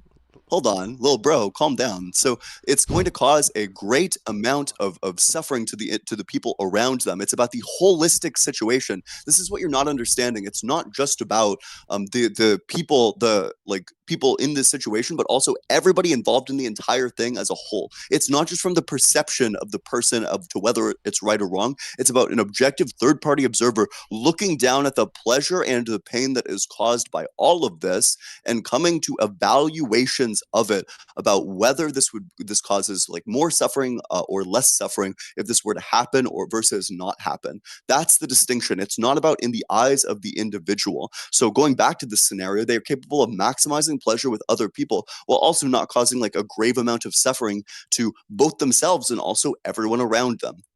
That's going to be the distinction. So now I want to ask you my hypothetical. If it was in your God's nature to in the year 2025 to start graping children, would that mean that graping children is moral? I told you God's nature doesn't change. So you want me to engage with your hypotheticals, but you refuse to engage with my So, Ian, I hypotheticals. can illustrate the difference. In my questions to you, you're using the human brain as the objective standard. I'm using God's eternal nature as my objective standard. Very different. God's nature doesn't change. Guess what? People's brains and minds change all the time. All the time. There's things I believed 5 years ago that I don't believe now, and vice versa. Do People's you think minds God change exists all the outside of time. time? Do you think God exists outside of time? Outside of our time, yes, I do. Okay. So if God exists outside of time, then how in Exodus 32, 1 through 14 did God change his mind? God can change his mind. Why is that good or bad? How can you exist outside of time and change your mind? So to exist within time is to experience a distinction from moment to moment. If you exist Right. outside of time, that means you do not experience a distinction from moment to moment. You experience everything as an eternal present. So how can God you changed as his a mind. It's as being simple as that. wait, He wait, just wait. changed his So mind. God, so you would say that God both experienced not changing his mind and also changing his mind. So he was going to strike down certain Israelites. So God both experienced striking down those Israelites and then not striking down those Yeah, so what you're Israelites. presenting is you're breaking the law of non-contradiction, the logical law of No, non-contradiction. You wait, can't do that's not something me and doing not. that. That's you doing that. That's No, it's your not. God. These are No, I'm your saying that God's God changed. properties. I'm saying that God changed his mind. Okay, so if you think that God knew all things, did God know that he was going to change his mind? I don't know. I don't know how Okay. that works, man. So do you think so? There's a double bind here. Unfortunately, I don't know doesn't get you out of this. So either God knew he was going to change his mind, in which case you run into the contradiction that God both knew he was going to punish the Israelites and also knew he was going to change his mind about punishing the Israelites, thus not punishing the Israelites, a contradiction. Or you think that God did not know he was going to change his mind, in which case God is not all-knowing. Again, it comes down to what your definition of all-knowing is. God Knowing knew all what was true propositions. God knew what was going to happen, and he first of all exists outside of our time. When he saw whatever happened, he changed his mind. It's as simple as that. It's not that Yeah, it was wait, good so or a so mistake. He just changed his mind. yeah, let's God get has into it. So God is so capable all of changing his mind. yeah, Yes. that's fine. So all knowing means to know all true propositions. So if God knows all true propositions, that means that he necessarily knows whether or not he's going to change his mind. Do you agree or disagree? I don't know. I don't know how God's mind works. He knows and Okay. he changed his mind. It's as simple as that. Do you have an Past issue with the that, definition? Do you have a of like an issue with the definition I gave for all knowing? well, I don't think we came you can't differentiate knowing, the definition of knowing versus all knowing. So What's knowing the you know difference of the some definition? things, all knowing you know all things. So God knew and he changed his mind. Those two things can be true. Oh, so God knew he was going to change his mind? I don't know if he knew he was going to change his mind. God Okay, knew of so the event that was going to happen, and at the time when he saw what was happening, he changed his mind.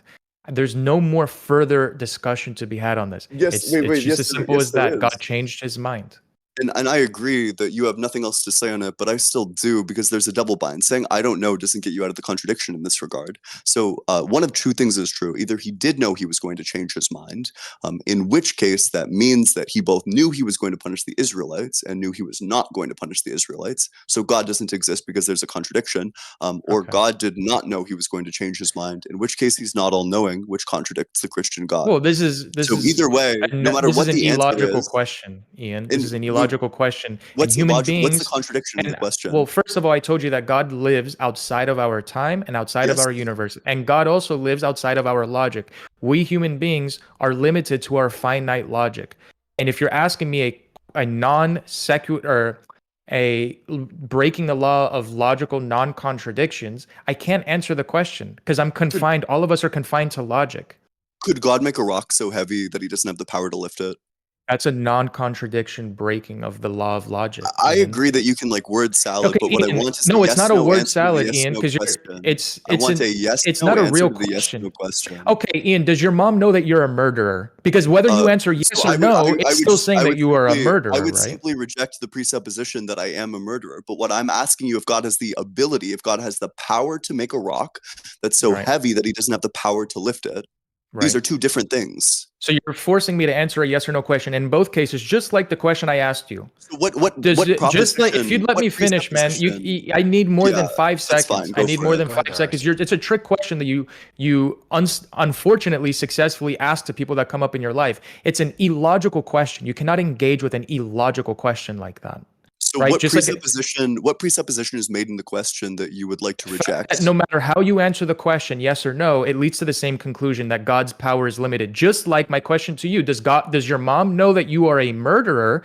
You can theatrically dance all you want. Does your mom know that you are a murderer? It leads to the same conclusion that you're a murderer, no matter how you So answer the question. so you're saying that either way of this question. So let's differentiate the like what's different about these two questions. So does your mom know you're a murderer presupposes that you are a murderer. If you are Right. not a murderer, then you reject the question based on the fact that you are not a murderer. Okay. Whereas there's you need to give a specific presupposition that exists within the question itself, not within what Okay. happens when you answer it, within the question itself. What thing is being presupposed that is not the case? The question again is Okay. just, does God have the power to make a rock that he doesn't have the power to lift? And I reject the question because it's an illogical question, Yeah, Ian. wait. So what contained within the question itself That it's is illogical. Because what it's like asking, which part? it's like asking, can God create a circle with four corners? It's an illogical question. It's like asking, can God create the sun to exist and not It's exist not at the an same time? illogical It's question. breaking the logical law of Yes, but you non-contradiction. said God exists outside of logic, which means that you aren't able to But appeal to we are that. limited to logic, Ian, and everybody Yes, listening is limited yes. to logic, Ian. So your answer doesn't need to make sense, but you do need to give an answer. No, It's a yes our no answer question. in terms of our It is logic a needs to make sense yes to no us. question. It's No, no, it because doesn't. Not no, necessarily. you're Because you forcing. could I'm just not gonna. reject. It's an You would just reject illogical the law. question. Because wait, you literally appealed to God existing outside of logic, like just a second ago. Because Yeah, but so we you had don't, you had Ian. no We problem. don't. Wait, We but then do how not can you exist appeal? outside of How logic, can you Ian. appeal to God existing outside of logic in the previous question, but now when it comes to like grilling you on whether or not God actually exists outside of logic, suddenly you couldn't possibly answer that?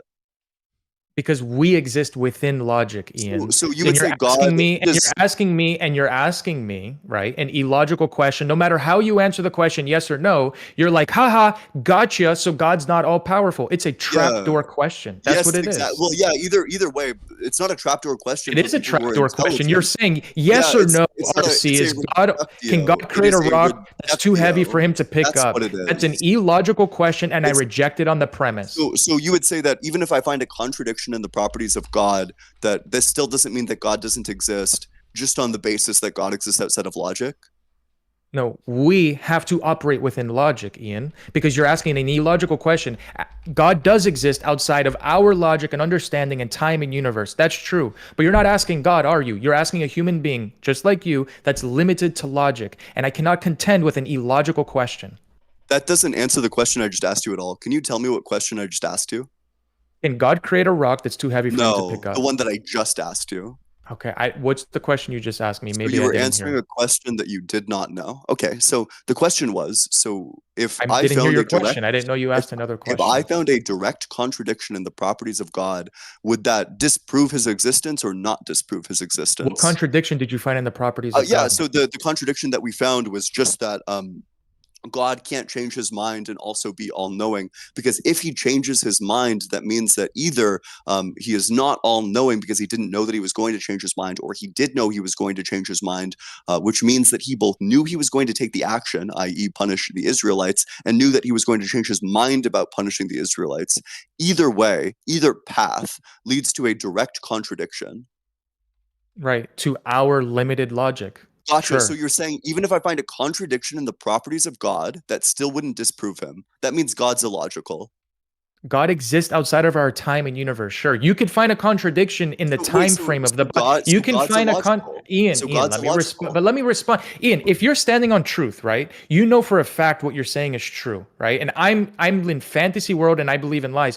You shouldn't be chomping at the bit to interrupt me. You should be sitting comfortable in truth. Bro's doing And like meta no matter commentary. what I say, Wait, and no matter nobody what I, cares. and no Nobody matter what I, cares about and the no meta matter what commentary. I, Get back as you're to the doing right now, substance. you Get shouldn't back be to the afraid or substance. Nobody fearful. cares about And the meta you see. commentary. We But do. this Nobody cares is about not the your meta channel, commentary. Ian. One See, second. Just Ian, get Ian, back to the Ian. One This is second. not your channel, And Ian. also, yes, This also is not your RC, TikTok Ian, live, RC, Ian. I like, can just one respond in second. any way that I want to respond, Ian. You sure can, but I want our audience to hear you guys, and if we're just, like I say, both talking, it just cuts out entirely. So, and Well, I have a way that I want to respond. He's asking me loaded yes or no questions because he wants to say, haha, gotcha. I found a contradiction in God's nature. Haha, gotcha. God's not all powerful. Ha ha ha. This is not the way to have a good faith debate by asking trapdoor questions.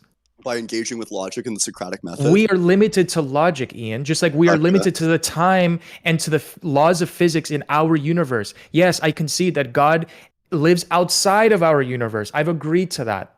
He doesn't live, he's not confined to the logic that we are confined to. He's not confined to the time frame that we are confined to. He lives in a spiritual realm outside of our universe. Does God follow logic?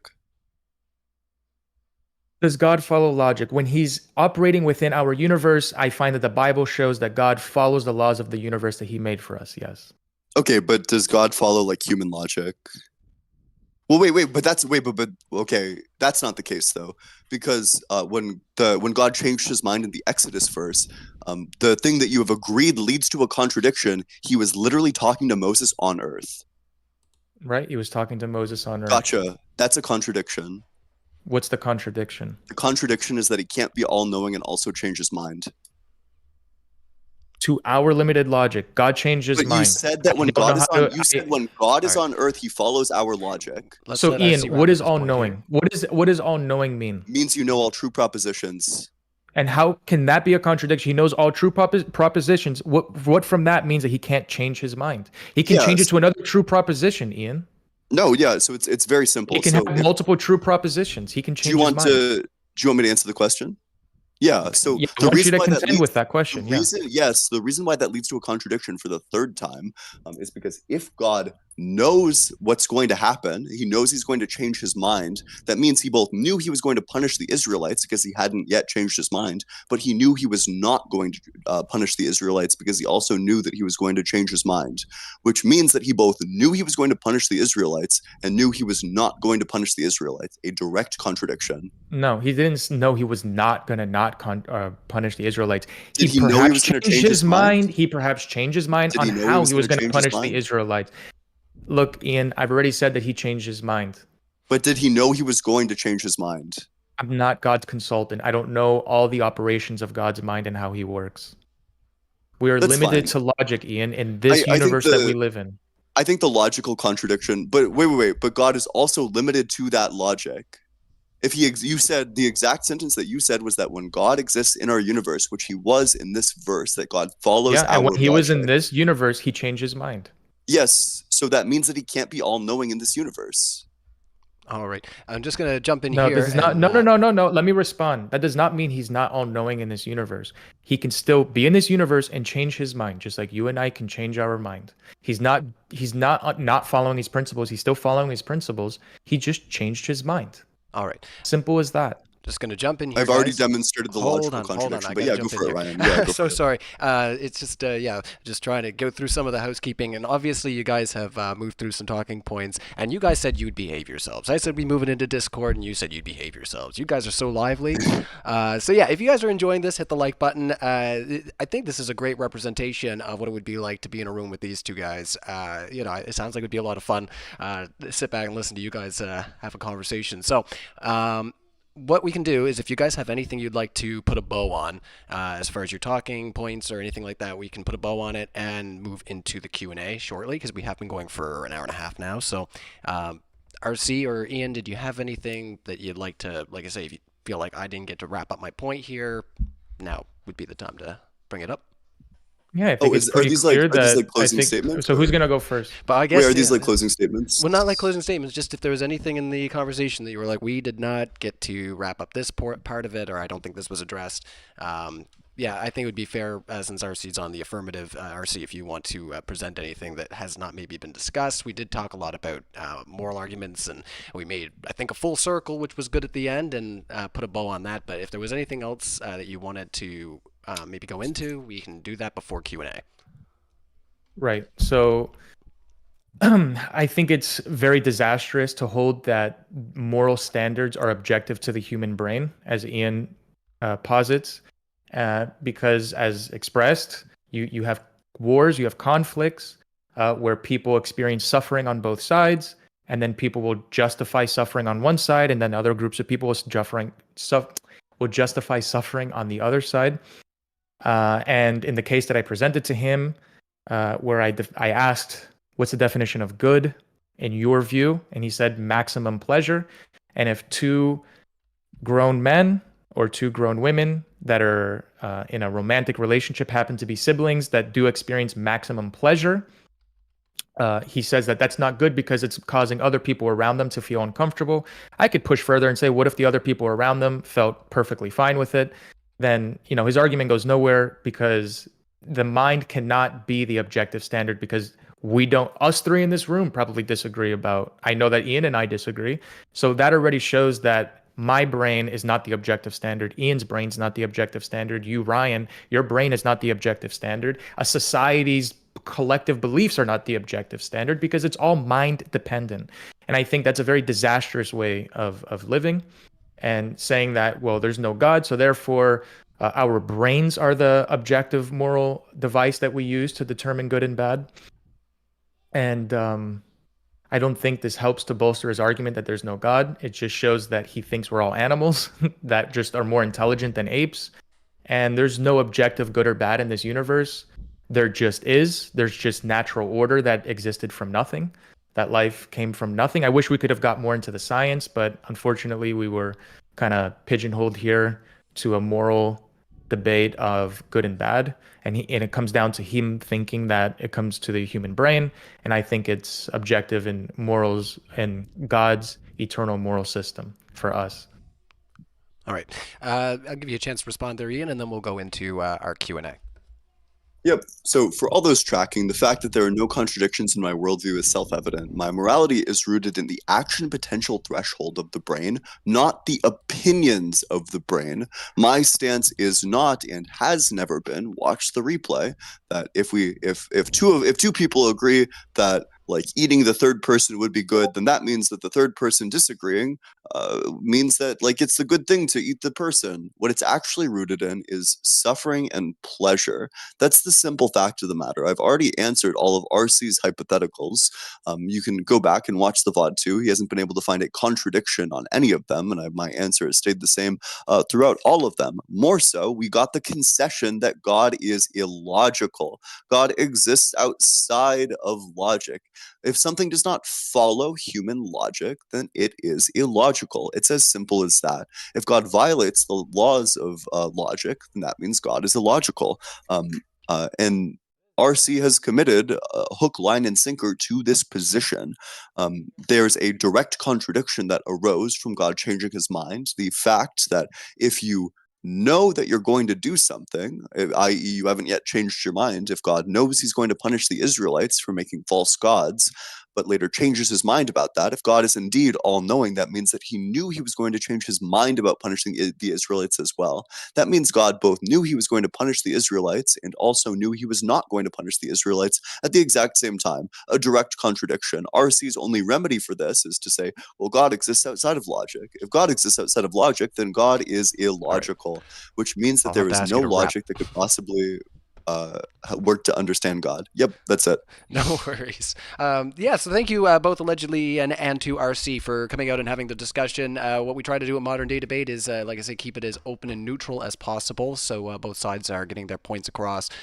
So hopefully you've enjoyed the discussion. And yeah, at one point I was looking to see if I could mute you guys individually in the Discord. It's not something I can do though, unfortunately. So there was only so much I could do. I had my hands a little tied on that one. So if anybody's upset about it, cry me a river. All right, so Jova's Shade is asking for $10, Theists, what frame of reference does any limited being have to understand an unlimited being? So, Atheists, what frame of reference does... so yeah, we'll start with the first part. Theists, what frame of reference does any limited being have to understand an unlimited being? That's for the Right, theists. we have the Bible. Or is this a question for me or is it a question for Ian? Oh, that's for you. Yes, RC.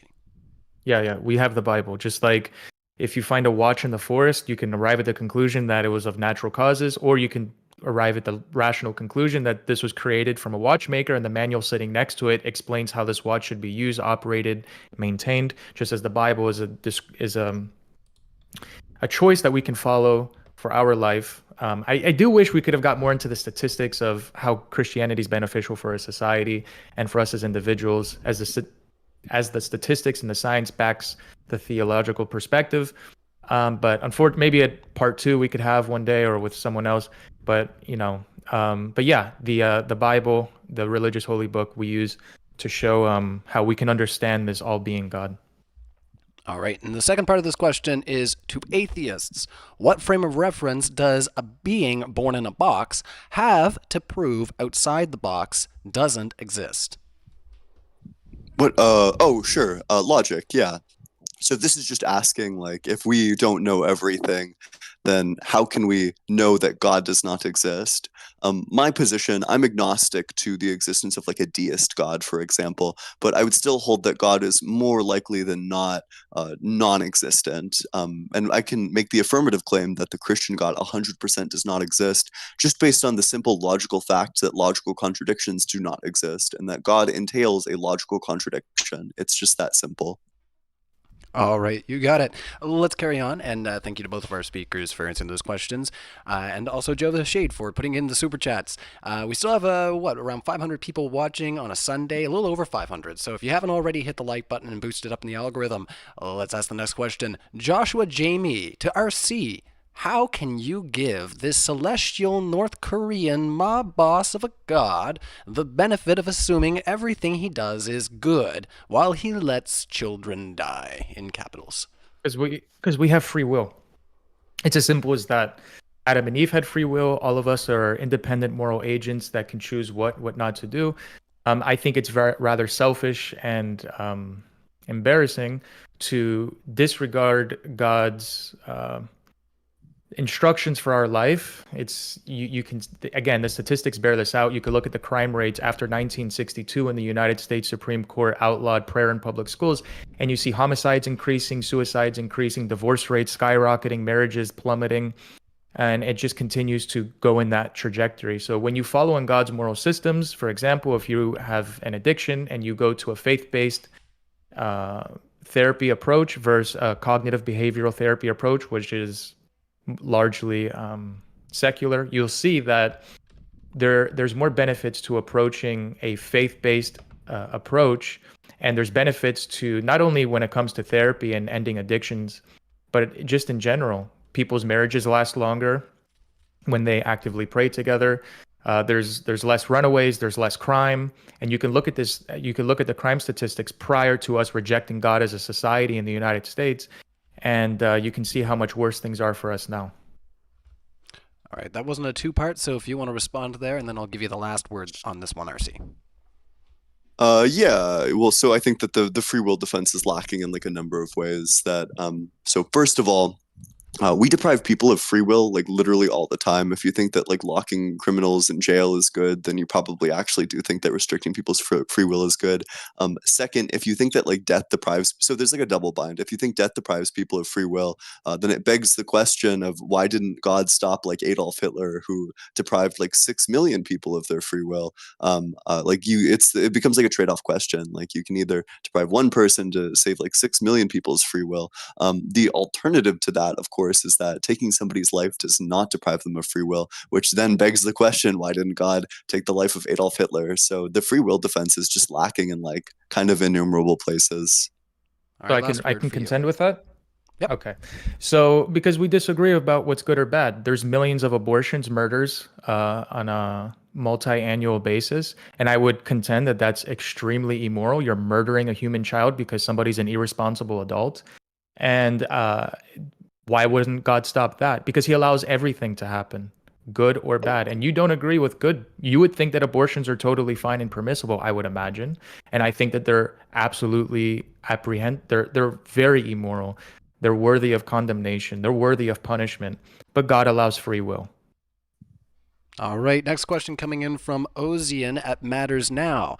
He says, "How?" First, I'll do your pitch here, okay? After show on Matters Now, hosted by Isa, the Muslim chaplain. Let's debate morals, RC. That's from Isa. So Ozian asks, "How can you know God's morality without using your brain?" There's a question for me, right? Or is it going to Ian? That one would be for you. I imagine most of these questions are going to be directed at me for some reason. Again, I appeal to the Bible, God's word, God's manual for us to follow or not to follow. Just like when you get a dishwasher from the manufacturer, they have a manual. You can do whatever you want with the dishwasher. Ian, you can keep making faces and acting theatrically, but people can just see from your behavior. But yeah, you can have a dishwasher. You can have a dishwasher from the manufacturer. They give you a manual, a set of instructions of what to do, what not to do with the dishwasher, and you can choose to disregard the manufacturer's warranty. You can choose to disregard the manufacturer's suggestions of what not to do with the dishwasher. You can fill it up with soil and fill it up with things that you're suggested not to do. And when the dishwasher breaks down and stops working, yeah, you can say to the manufacturer, this is your fault. Or you could look internally, take accountability and say, you know what, I chose to reject your decisions or that your instructions for my life. All right, any response on the other side?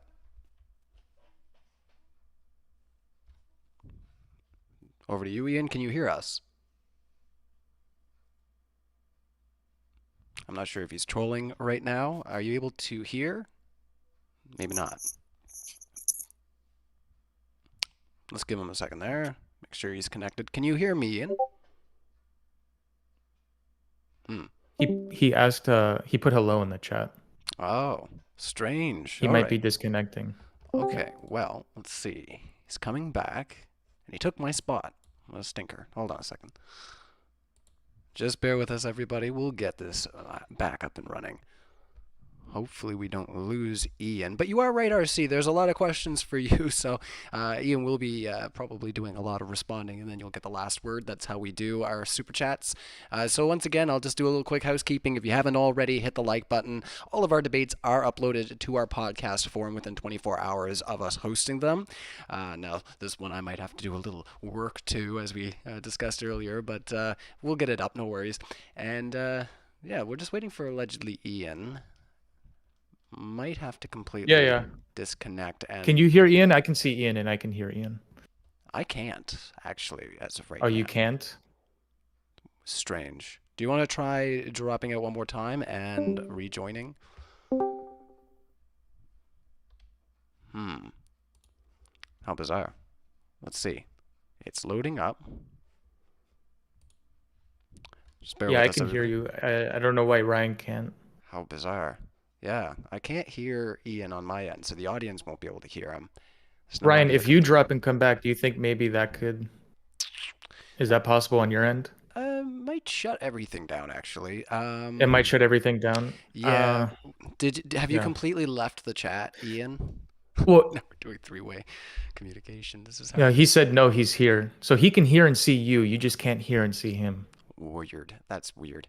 Yeah, if you want to try like dropping out completely, actually here, let's just reset the Discord chat. Everyone will just be 1 second. I'll just pan this over to my screen so everybody can see what I'm up to here. All right, let's just end this for now. Actually, I don't want everybody to see. This is my Discord. It's my personal stuff, you know?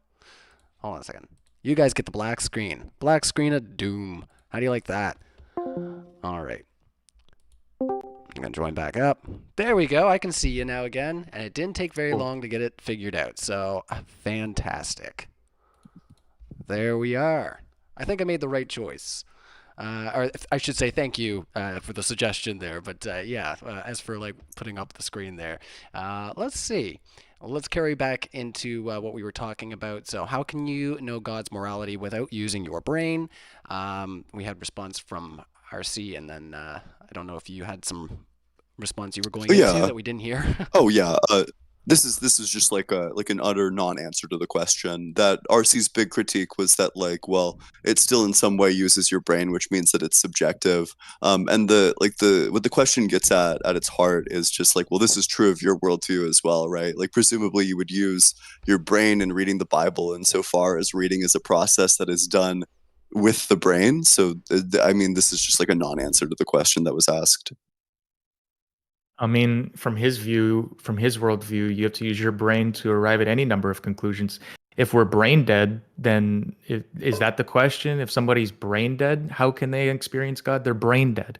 So if your brain is active, yeah, you can use your active brain and your working eyes to read his instructions for our life, the manual that he made for our life as our creator, and you can choose to follow it or not. And I would suggest if you follow it, see how that benefits your life. See what happens when you actually surrender to Christ and follow in his method. And you don't have to. But if you want to see the benefits, then follow and try it. Alrighty. Excellent. Let's carry on. And I'm glad everything's back up and running. I totally forgot we weren't using Zoom for a second there. I thought, oh no, we're going to lose a link and everything. But through Discord, it was much quicker. So that's great. Kane Skeptic says, whether morality is objective doesn't make it superior to it being subjective. That's a little bit. Yes, it does, because it absolutely does. I imagine that one's towards me as well. Well, I would assume is that okay, yeah, sure, no, go for it. So I think that's towards me. It carries on, and he says, "The right corner. Can you explain why God's morality is superior to humanity's ability to determine right from wrong?" because if there's no God and we appeal to the human brain as being the objective standard for morality, then as Ian had said earlier, we objectively feel pain. We can objectively feel suffering as an individual, right? But now the second question to that is that suffering good or bad? That's not an objective answer because you have people that answer differently. The pain is the objective feeling. The morality question is a subjective question. And if you operate in that worldview, then Nazi Germany, you would have to concede that those that believed in Hitler were just as morally sound as those that disagreed with Hitler because they exercised suffering for their view, and those opposing them exercised suffering on them to stop what they were doing.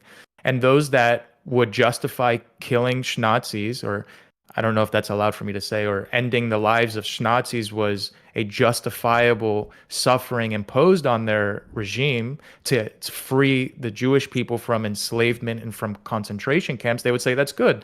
But then those from the other side said that you're causing pain to us, and what we were doing was justifiable. It's topsy-turvy. It's all over the place. There's no objective standard if you use the brain as the human standard. So definitely following God's objective moral standard for us is far superior than saying that whatever you feel is what's right or wrong. All right, any response on the other side there? Yeah, cool. I mean, this is like just the continuation of misunderstanding the argument. So we can objectively verify when someone is suffering, and suffering is objectively bad, in that it is universally and necessarily experienced as bad, based on just the neurobiology of every brain. In terms of God's moral standard, you should feel very confident that any moral standard or nearly any moral standard is better than God's moral standard. In that, in Leviticus, it allows for it allows for slavery. God's express verbal permission that owning slaves is actually really cool. In First Samuel, it includes child sacrifice, the sacrificing the children of an entire nation, and the genociding of the Amalekites. And in Second Kings, it includes the mauling to death of 42 boys with bears. God is like a moral monster throughout all of the Bible. I think that we should all aspire to have a better moral standard than God. All right, So if we're going to get into Go ahead. Yeah, so it's going to take a separate debate to get into the different scriptures that he's handpicking out of his perhaps journal to put God down. But you just notice how he's unwilling to contend with my argument towards his objective moral view is that I agree with him that we objectively feel pain. We can objectively feel suffering as individuals. But that doesn't concretely define what is morally good from morally bad. He is conflating the two as being the same. Just because we experience pain, that means that it's bad. But he's contradicting himself because he admits that in some cases, pain is good. He admits in some cases even that experiencing pleasure is bad, when his definition for good is ultimate or maximum pleasure. So he's self-contradicting. He's trying to point out contradictions in my view, but he's not contending with his own. All right, I will have to. I was going to say, if you're going to invoke your debate partners that much, I am going to have to give him a chance to respond. I think that's fair. So if you have anything you want to say in response to that, Ian, and then we'll carry on. Oh, shit! I was like totally just scrolling through Discord. That's my bad. No, Okay. I guess I don't So have he anything is to say. getting messages from people. No, He I was is just getting checking information from Well, people. first of all, Yeah, the you only were reading message your that I next got- argument to make for me. Hold That's fine. on. Well, first of all, I mean, it's Q&A, so I'm not going to make a next argument. Second of all, I was just scrolling through my Discord server to see what the discourse was. Shout out to the Discord server. Third of all, I got one message from one friend saying, actually, that's not true because of this effect. And then I was able to easily verify that on Google. And I readily admitted that, so it's not like a gotcha moment. All right, Yeah, with you've that been clarification, reading off screen the whole time, but that's okay. Oh, yeah, let's carry on. That's He's Pure saying he's reading coping. the discourse in his Discord server that has hundreds of people that are giving him advice on what to say. You're Yeah, I haven't definitely been getting like reading. advice. I've just been like looking through the bingo channel. We're playing like bingo right now for the debate. All right. So That is actually a good reminder to me as well that we also do have a modern day debate Discord. I always forget to pitch it. I'm sorry, Shane. I'm gonna try to do better. So yeah, we do have our Discord, and we have all the separate chat rooms that you can go into. There's video chat rooms right now that there are people in that you can debate theology. You can debate what's happening across the world on the political sphere, social ethics, anything. Really, you'll find it in modern day debate Discord, including some topics we won't touch here. Yeah, definitely check that out if you want to get your debate chops up and running before maybe you come on YouTube and try your hand at something like this, where it can be pretty. It could be interesting. Let's put it that way. It could be a lot of fun. Joshua Jamie asks, why do you think it's good that earthquakes causing children to die is an appropriate punishment for the fall? I agree Adam and Eve should have been punished, but God's punishment is immoral. Is that the final part of the question, or is there more? Yeah, it's kind of like a declaration at the end. But yeah, if you want to respond to this person. Well, then where do they draw the line of what's justifiable? I would ask, where do they draw the line of what's justifiable punishment?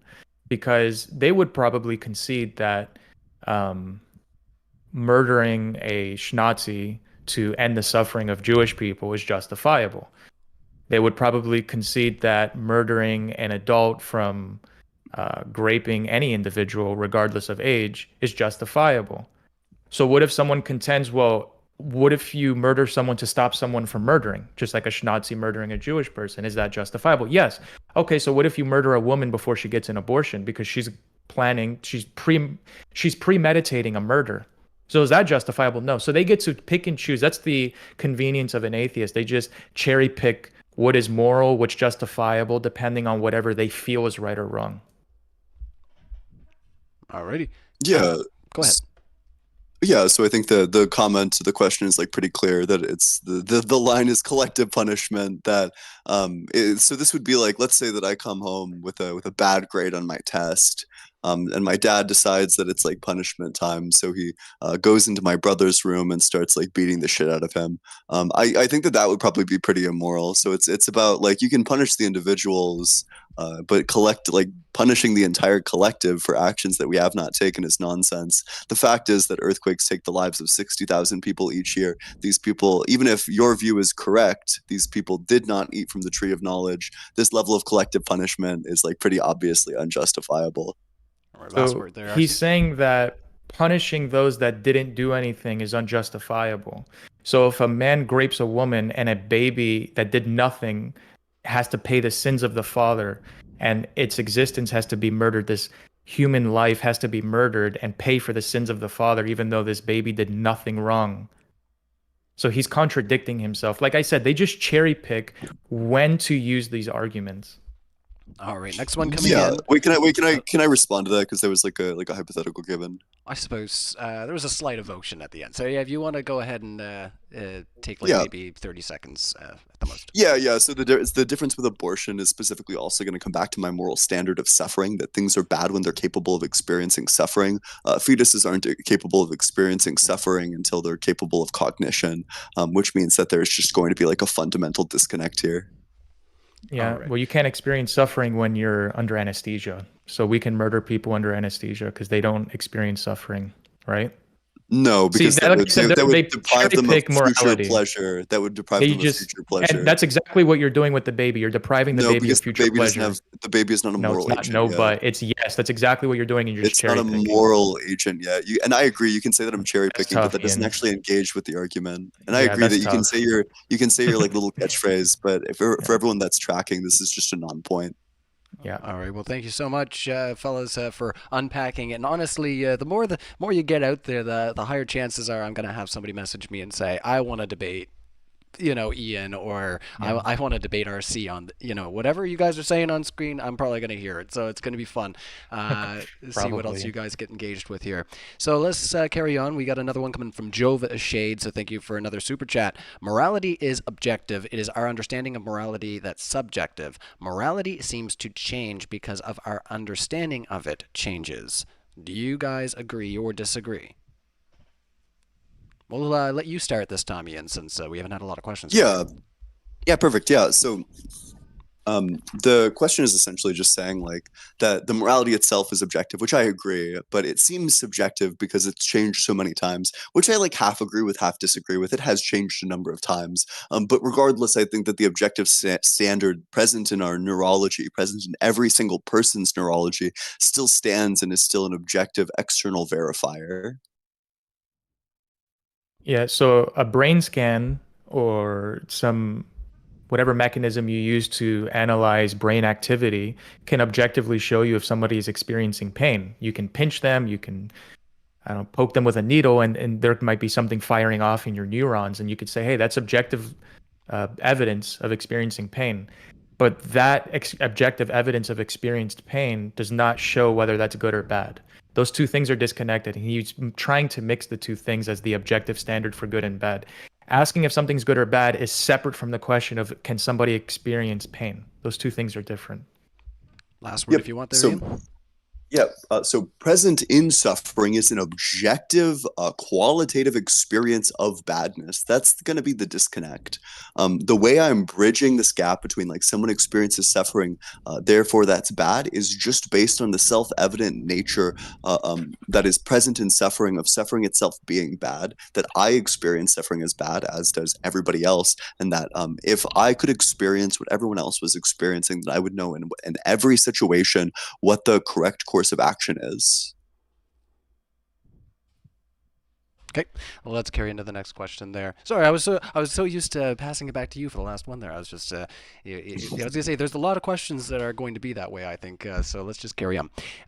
Oni-chan, thank you so much for your super chat. Says he said God is eternal, but he changed his mind. Yeah, God changed his mind. Simple as that. Any response? That's nonsense. Simple as that. No, God's saying he's eternal. He's always existed, and he changed his mind. Well, so being eternal also implies like a level of like existing outside of time and like an unchangingness. I'm not sure how the unchanging being is like changing his mind, and I think the like the person asking the question feels similarly, probably. All right, seems like we've concluded there. So TR asks, Christ bro is struggling facing his own mortality. That's not I said morality, but yes, mortality. Do you have anything to say to TR? That's kind of a declaration, just a statement, but if you want to respond to TR, you're welcome. Yeah, I mean, TR, I imagine, is an atheist, and you're just going to be fertilizer for the ground. That's what you believe is going to happen to you. There's no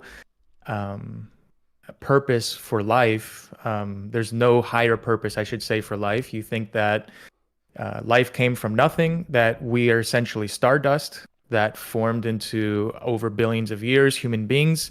You think that we evolved from algae, because if you go back far enough, starting at a single-celled organism that spontaneously existed out of hydrothermal vents, and then from that point just turn into multi-celled organism, which at that point evolved into all the life here on Earth, then you're just going to turn into fertilizer for the ground after you die. So I'm not the one facing. I believe in an eternal life. If you believe in Jesus Christ, you believe you're fertilizer for the ground after you die. So the only ones concerned about morality, I think, is you, because life is for nothing from your worldview. That's pretty nihilistic. Yeah, I think that you like almost perfectly demonstrated this, like the person making the comments exact point, like to the T, that you would like bring it there specifically, that I have no problem accepting my mortality, that I'm like a-okay being unalived. Like if somebody took my life right now, that would be bad because it would cause like lots of suffering to the people around me. But like me specifically, I feel like I've lived a really good life, and I feel like I have no reservations about the fact that one day that I'm going to die, and that's all right. I don't need to cope or hide away from the fact that I can make meaning in my limited experience, even if I just have however many years I end up getting. And I think that that's a much happier view of life than one that is constantly clinging and trying to get away from the harshness of reality and the fact that one day we actually all will, in fact, cease to exist. Yeah, I mean, even from Ian's point of view, talking about suffering, our society experiences more suffering the further that we distance ourselves from God. And we see that in just the United States, the more that we distance ourselves from God's morals and that we open the floodgates to same-sex marriage, we open the floodgates to abortion, we open the floodgates to gender surgeries on children, we open the floodgates to all these immoral things. And I think the next logical step from Ian's point of view, worldview, is that they're going to justify pedophilia. I mean, they're even doing it with drag queens reading to children, and they're reading inappropriate sexual books to children. So the next logical step, first was gay, second was trans, and the third is going to be pedophilia, and they're already moving into that. I think it's very obvious that when you don't have a standard as a society, you suffer more, and the standard should be in God's morals. All right. Can I respond? That was crazy. Can I respond to that? There was a bit there, like I said earlier, about unpacking a few things that might get a few people messaging me saying, "Oh, I'm gonna want to debate." I think that might do a few, but yeah, if you want to respond right quick, I'll give you a couple. Seconds. Yeah. I respect the like my opponent is a pedophile rhetoric. I was wheeling it out myself a bit earlier, but I do want to remind everybody that the difference between RC and I is that there is nothing about anything that I've said that is even like remotely pedophilic. Whereas RC thinks that 15-year-olds could consent, no problem with coming up with that. And his hypothetical earlier, you can just go rewatch the tape. I think that this is just pure projection. The fact of the matter is that the Catholic Church is on the verge of bankruptcy because of how much pedophilia they've been involved with. There's literally pedophile insurance that is given out to priests of all denominations because of how common of an occurrence it is. It literally is just pure projection. This like slippery slope argument about like, well, this is just what happens as society starts to crumble is based on like this phantasm where like these ideas can all just be packed into a nice little box and you can attach whatever anxieties you want to them. So now you get to project like the responsibility for all the pedophilic actions that you and yours have done onto communities who have no history of doing this. May I respond? I'll keep it yeah, quick, I mean, sure. or we can move on. We're going into some new territory. I'm not going to respond to everything because we'll be stuck on this the whole time. Yeah, so first of all, I'm not a Catholic. Second of all, basing or judging a religion based on the followers of the religion is foolish. Base the religion and judge the religion based off the holy book. Yes, there are Catholics that have done very immoral things. And I don't disagree with that. They're not perfect moral agents. The Pope is not perfect. I don't care what Catholics say. He's not infallible in the Word of God. He's not infallible, period. So yes, Catholics, Christians alike, Muslims, Jewish, atheists can all do immoral things. We don't claim to be perfect. All right. Let's ask the next question here, because we do have quite a few more pouring in it. I did warn, like, the more we go and the more we say, the more people are going to be like, yeah, I want to address what you just said there. So Danny Diesel has asked the most important thing. He says, keep up the good work, Ryan, super moderator. Oh, well, thank you, Danny Diesel. I do what I can. Like I said, I want to make sure that everything's coming across, you know, and everybody feels fairly treated. So let's carry into the next question that's pertinent. Another one from TR says, a free will doesn't stop God from intervening. And then he puts a little spice on it and says, way to not answer. It's not a question, so I don't know how to respond to that. Yeah, I think he's responding to something that you may have said earlier, but yeah, we can move on. Yeah, I mean, that's his emotional reaction typed out into a response. I can't contend with his emotional, feeble feelings. If he had a question, I could contend with it, though. I don't think confusion is an emotion. Well, I'll just read the first part again here and see if we can get anything out of it. He says, free will, or she, I don't know, or they, I don't know. I'm not picking on anybody. Free will doesn't stop God from intervening, is the declaration there. Nice statement, bro. All right. I don't know what do you say to that? Let's see here. Danny Diesel says, keep up the good work, Ryan, super moderator. I read that one. I just read it again. Oni-chan says, if God knows everything that will happen before it's done, how do we have free will? God already knows every outcome, right? We still have free will. We still do whatever we want to do. We can live in his will, or we can choose not to live in his will. That's our free will. He's not an authoritarian. He's not a dictator. He doesn't force us to stop doing bad things. Now that would be a dictator. That would be authoritarian. Because in Ian's point of view, God's not all good because he allows murder of wars or whatever the case may be. But then he would say, well, God would be all good if he allowed abortion, though. So then even he would cherry pick what things God would be good to allow and God would be bad to allow, because he has a subjective worldview of the world. All right. I mean, No, right? Like I think what this is getting at is just the fact that if God has divine foreknowledge, if God's foreknowledge will certainly come to pass. And to be clear, I don't really agree with this argument anymore because I think that there's like philosophical reasons, but I do think that you're not contending with it. Just the argument that if God knows what you're going to do, then there's no way that you could possibly do anything other than that thing. And if you can't do anything other than that thing, that means that you necessarily do not have the ability to choose otherwise. If you don't have the ability to choose otherwise, that means you don't have free will. That's the heart of the contradiction that's being got like arrived at. But I will say that I think that this argument is wrong, just based on the grounding relation. The reason God knows it is because you're going to do it, not the other way around. So I think that that's like the flaw with this argument. Yeah, I'm not going to pretend to know in all the ways God works. So the best response to that I can give is an analogy. Someone can record a football game, American football game, because who watches soccer? And you can have recorded the game in its entirety, know who wins the game at the end, know it play by play, watch the game. But that doesn't mean that the players, while they were playing, didn't have free will. Just because you know the outcome doesn't mean that those engaging in the game, or engaging in this case in life, don't have free will. Okay. I was kidding about soccer, by the way, before people writing questions about that. Oh yeah, that's going to be the real thing that's going to get them riled up Yeah. here. All right, no worries. So, Hallie asks, RC, why should I accept the biblical canon you accept today as opposed to the Marcion's canon, which pre-existed the canon you accept? I'm not familiar with that canon. I don't know. I'm not, because if I answer that question, I'm answering off ignorance. Marcions? I'm not sure if I said it correct. Maybe that's... I don't know. Okay. I'd have to get researched on that before I can give an educated answer.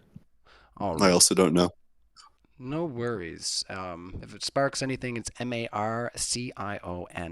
So that word makes sense to you, and I said it wrong. I don't know. Next part of that from Hallie says, Ian, what is the justification for why suffering is bad?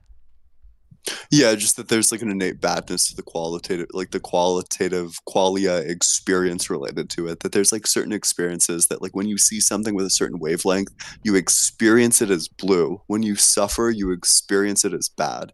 It's just innate to the property of the thing itself. There's like an innate like shouldn'tness to the experience of suffering, as is created by our like neurobiology.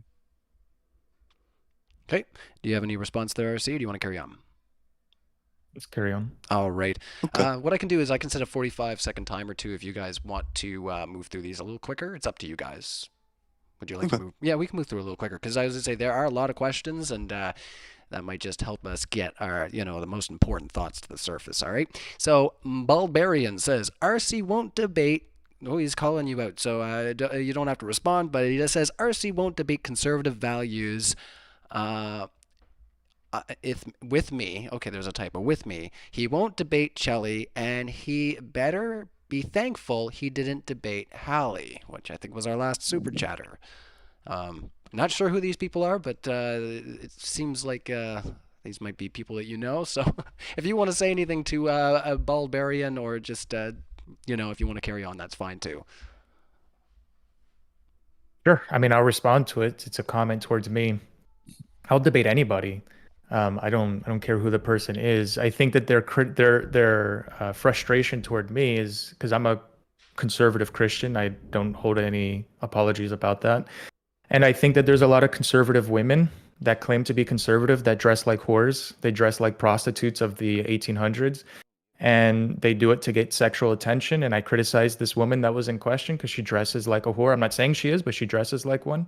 And they didn't take a liking to that. If he wants to debate me on that, I'm more than happy. Even if this channel wants to host it, I'll be happy to debate him anywhere. Sounds like Yeah, I'd like to speak to that a bit because so your specific excuse for not debating Chelly was just that she didn't have enough followers. This makes you hypocritical because Chelly has around twice as many followers as I do. You had no problem debating me, but you would run from the debate with Chelly. Also specifically saying that Chelly like dresses like a whore. Sorry to break it to you. No, she doesn't. That's just her body. That's just the way it's shaped. All Yeah. right. So when you're wearing very tight clothing, exposing things, it's very obvious to see that she dresses like a whore. And I think any father that sees that would not want his daughter to dress like that if he was a traditional man. And no, I did not run from a debate with Chelly. I'll be happy to debate anybody. I have double, triple the amount of followers as you, quadruple if you count when I had TikTok before they banned me because they don't like conservative people on their platform. But no, I'll be happy to debate anyone. I don't care if they have 10 followers, 1,000 followers. Doesn't matter. I'll debate them. I've never Everybody, run Gotcha. from a debate with her. everybody I'm can sure be on Chelly will be in contact with you soon then. A1. Be more than happy to engage with her. Well, it sounds like you guys already have a spicy relationship. Let's just it sounds like you've already been at each other a couple times, so it could be interesting. Who knows? Definitely, you can reach out to me. These guys have my Discord, of course, so you can always link me to who these individuals are that you'd like to engage with, and we can try to get that organized. Shragan D says, if God exists beyond human logic / reality, how are we even debating this topic? Clearly, the answer to any proof requirement is beyond comprehension. Yeah, look, I'm not going to make any qualms that this is an easy question to tackle, right? We understand God insofar as how he's described in the Bible and what the limit of our logic capabilities can understand. Perhaps there's better theologians that would message me after the fact saying, no, no, no, God doesn't exist outside of our logic. So far, what I believe, what I understand, God exists outside of our time, outside of our universe, and outside of our logic. Also, what I understand is that when God is in our universe, he does abide by the laws that he had set, the logical laws, the time laws, the universal laws that he had set for our universe. But it's a very difficult question to tackle as a theologian. And I'm not claiming that I am a theologian. I would like to be more versed on this, but that's the best that I can answer the question with so far the knowledge that I have. No worries. I totally forgot to set that timer, so yeah, go ahead there, Ian. Yeah, I think that this is an easy question to tackle. If God doesn't follow the laws of logic, then God is illogical. God's nonsense. There is no way to falsify it. No contradiction in the property of God would disprove him. If you can just say, well, God exists outside of logic, that just makes God illogical. But you should trust your intuition that contradictory things can't exist, that the sun cannot both exist and not exist at the exact same time, that there would be a contradiction and that contradictions aren't real. So contradictions don't exist. God is contradictory. Therefore, God doesn't exist. It's just that simple. Right. I mean, your whole morality falls on a contradiction because you use the human brain as the standard. And the other thing I was going to say to, what he's saying, perhaps I said this is a difficult question to tackle as someone defending theology. As an atheist, you're a cynic. It's easy to destroy a building. It's far more difficult to build one. So as a cynic, you just say that everything opposite of your view is wrong. And it's easy to just break it down. So yeah, I would concede that on your side, it's easy to answer that question. As someone defending theology, it is a difficult question to answer, at least for me, because I'm not an expert on it. And I would like to have more knowledge in the future to give a better, more well-rounded answer to that question. All right, you got it. Let's carry into the next question, and thank you so much to all of our super chatters. We are getting down on them, so we're going to try to whip through them a little quicker. Thank you to both of our speakers for answering all these questions. So, Will Crandall says, great to hear new thoughts from both speakers. Ian, don't think your overspeak works to your advantage. You're smart enough to converse. So Will is making some meta-analysis. We're not going to entertain it, but thanks, Will, for your thoughts. All right. Van Dread, I mean, unless you want to. I mean, you're more than welcome. Oh yeah, I mean, It's just some I'll meta respond to stuff. that. Yeah. If somebody's like answering the question very directly, then I have no problem like listening and not over talking them. When I over talk people, it's because I have something to say. It's not to like shut them down. It's because I've received enough information from their statement to now have identified a contradiction or to now have like a question like that needs clarification, just that there's something contradictory. I don't interrupt people for no reason, and I certainly don't interrupt people just to like obfuscate anything. I move at a very fast pace. My brain moves at a very fast pace. When I feel like I have enough to get a contradiction, I just like to move to it quicker. Yeah. All right. Everybody that interrupts uses that same argument. They say the same thing. They think they're smarter than everyone they're debating or whoever. No, I have a reason. They are going to justify interrupting. No, you're just a jerk, bro. Okay. All right. You're I like mean, a Getting yeah, extra condescending spice jerk. right all You're there. right. just a Wait, wait, wait. condescending jerk. That's what Yeah, you are. yeah. I mean, no critique. Plus, you were talking tons of shit yesterday in my DMs, saying that I like can't All like argue right. on my own, and that it's like pathetic, and that yeah, like I don't know. I just think it's funny that you want to like pearl clutch and play the victim and be filled with this like feeling of like ressentiment that you want to express like outwards towards me here, but in DMs, like like you're just a Let's cryboy. Like you're just a let's cryboy. wrap the meta discussion. You Yeah. guys can bite each other's heads off, in your own DMs. But let's try to respect the chatters here and go through some of the more substantive questions. Vandred says, "RC, how do you know that your manual Bible is the correct manual when there's other religions that will say their manual is correct with the exact same conviction as you?" So they're basically Yeah. asking about, what about all the other religions and Right. those No, it's people a that fair believe? question. That's the age-old question. That's a debate to be had between two theists, though. When you're wrestling with the question of does God exist with an atheist, it's pointless to point to really any religious book. I'm a Christian, so of course I'm going to use that as my standard. Do believe that's the truth, and it's going to take a long time to answer this question, so I'll keep it short. You have to look at the evidence of all holy books. You have to look at the historical, archaeological, philosophical. You go down the list of is this true or is it not true? It's a very fair question. But when debating an atheist as a theist, you have to first wrestle with the existence of God before. Yeah, because what someone like Ian will do, they will just handpick verses out of the Quran or out of the Bible. But it's funny that he only really picks the Bible. He doesn't make fun of Jewish people. He doesn't make fun of Muslim people. He definitely doesn't want to make fun of Jewish people for sure. But then he will definitely make fun of Christians and talk down on Jesus, talk down on Christianity. And I think that's because innately he knows Jesus Christ is our Lord and Savior. Yeah, I'm not sure what the Judaism comment's supposed to mean. Well, I am sure, but I think I'll let the audience decide for themselves. The simple fact of the matter is that Christianity is by far the least probable of the Abrahamic religions, just because of Jesus. Having three gods that are actually one God is just nonsense. It's basic counting. I'm a person, you're a person, Ryan's a person, three people. Jesus is God, the Father is God, the Holy Spirit is God. We would have three gods. That means that it's not a monotheistic religion, but actually a polytheistic religion. The Trinity is just nonsense by basic counting. Also, the hypostatic union, the idea that Jesus is fully God and fully human. God doesn't change, humans do, which means God both doesn't change and also does, or Jesus both doesn't change and also does change. There's like genuinely just no reconciling. Also, and I know you don't know a lot about religion, but every time I critique things like Leviticus, this is me critiquing the Jewish religion because the Torah is the first 5 books of the Bible. I'm not sure if you knew that or not. Last word to Yeah. you, RC. So in response to what he's saying, yeah, of course, the Christians believe that the Old Testament is true. I understand that, but you focus your attention on criticizing Christians. And I'm 24% ethnically Jewish, so I don't know what you're gathering from what I said. It's just that you're afraid of being labeled an anti-Semite. So then you obfuscate your criticism to primarily Christians.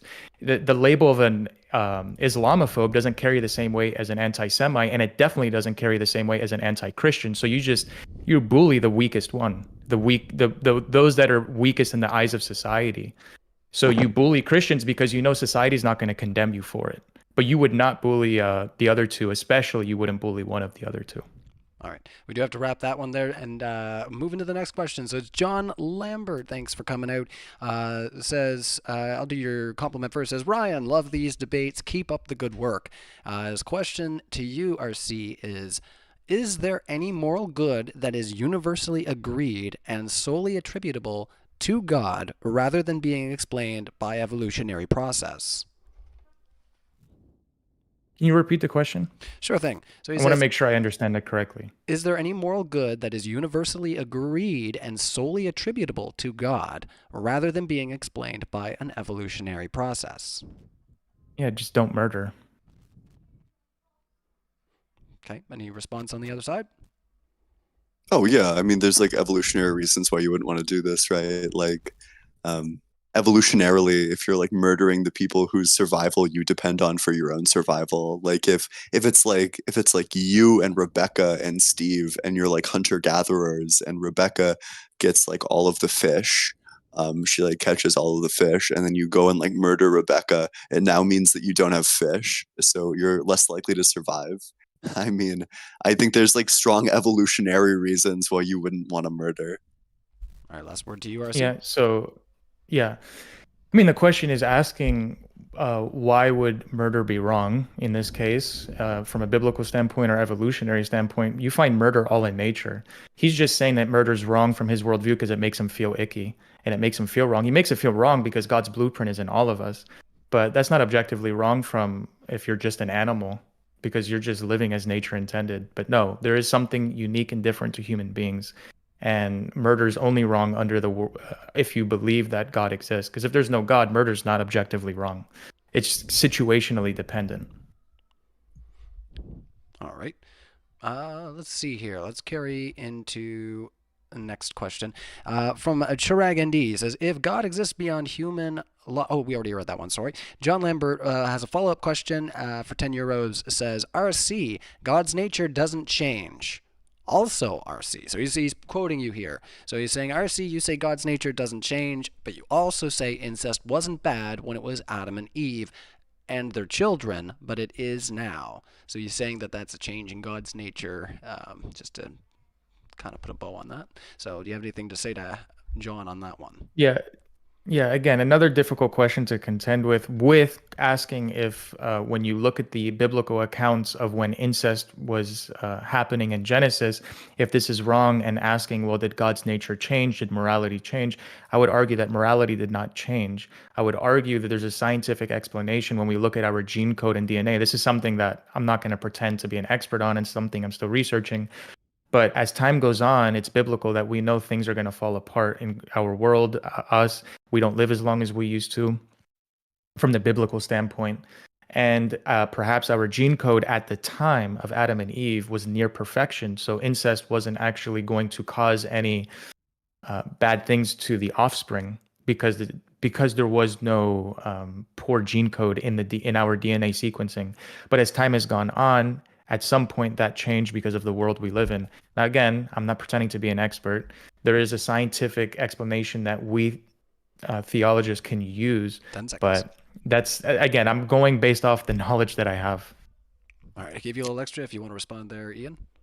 Yeah, this is just like biting really hard to the contradiction that the commenter is like making pretty evident that morality did in fact change because it went from not being wrong to being wrong. So I mean, like that's a change by any metric. Especially that's doubly true when you ground your morality specifically in God's nature. That means if there's a change in morality, there's also a change in God's nature.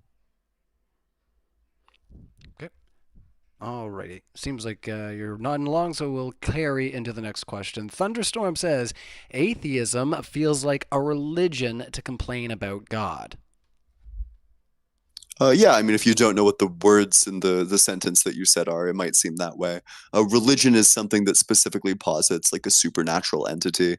Atheism is a belief system. I'm like, nobody has ever said that like atheists don't have beliefs. It's just that some beliefs are better than others. The belief that 2 + 2 = 4 and that the sky is blue are better than the belief that 2 + 2 = 5 and that like Australia is the best country or something like that. There's like beliefs that are supported by evidence and beliefs that are not supported by evidence, and it's just that simple. All right. Yeah. So, yeah, I mean, he thinks that his beliefs are backed by scientific evidence or scientific fact. It's not backed by scientific fact. We have evidence on our side, and the science keeps changing for his side. They keep coping, and they're like, well, if we wait long enough, eventually we're going to find how life originated absent a creator, because of course we believe that we were created, but they believe, let's just, we pray to the God of science, and we have different prophets in their religion. It really is a religion versus a religion, a belief versus a belief. So yeah, I agree with the commenter. Atheism is just a religion to complain about God. All right. He also says, P.S. Ryan.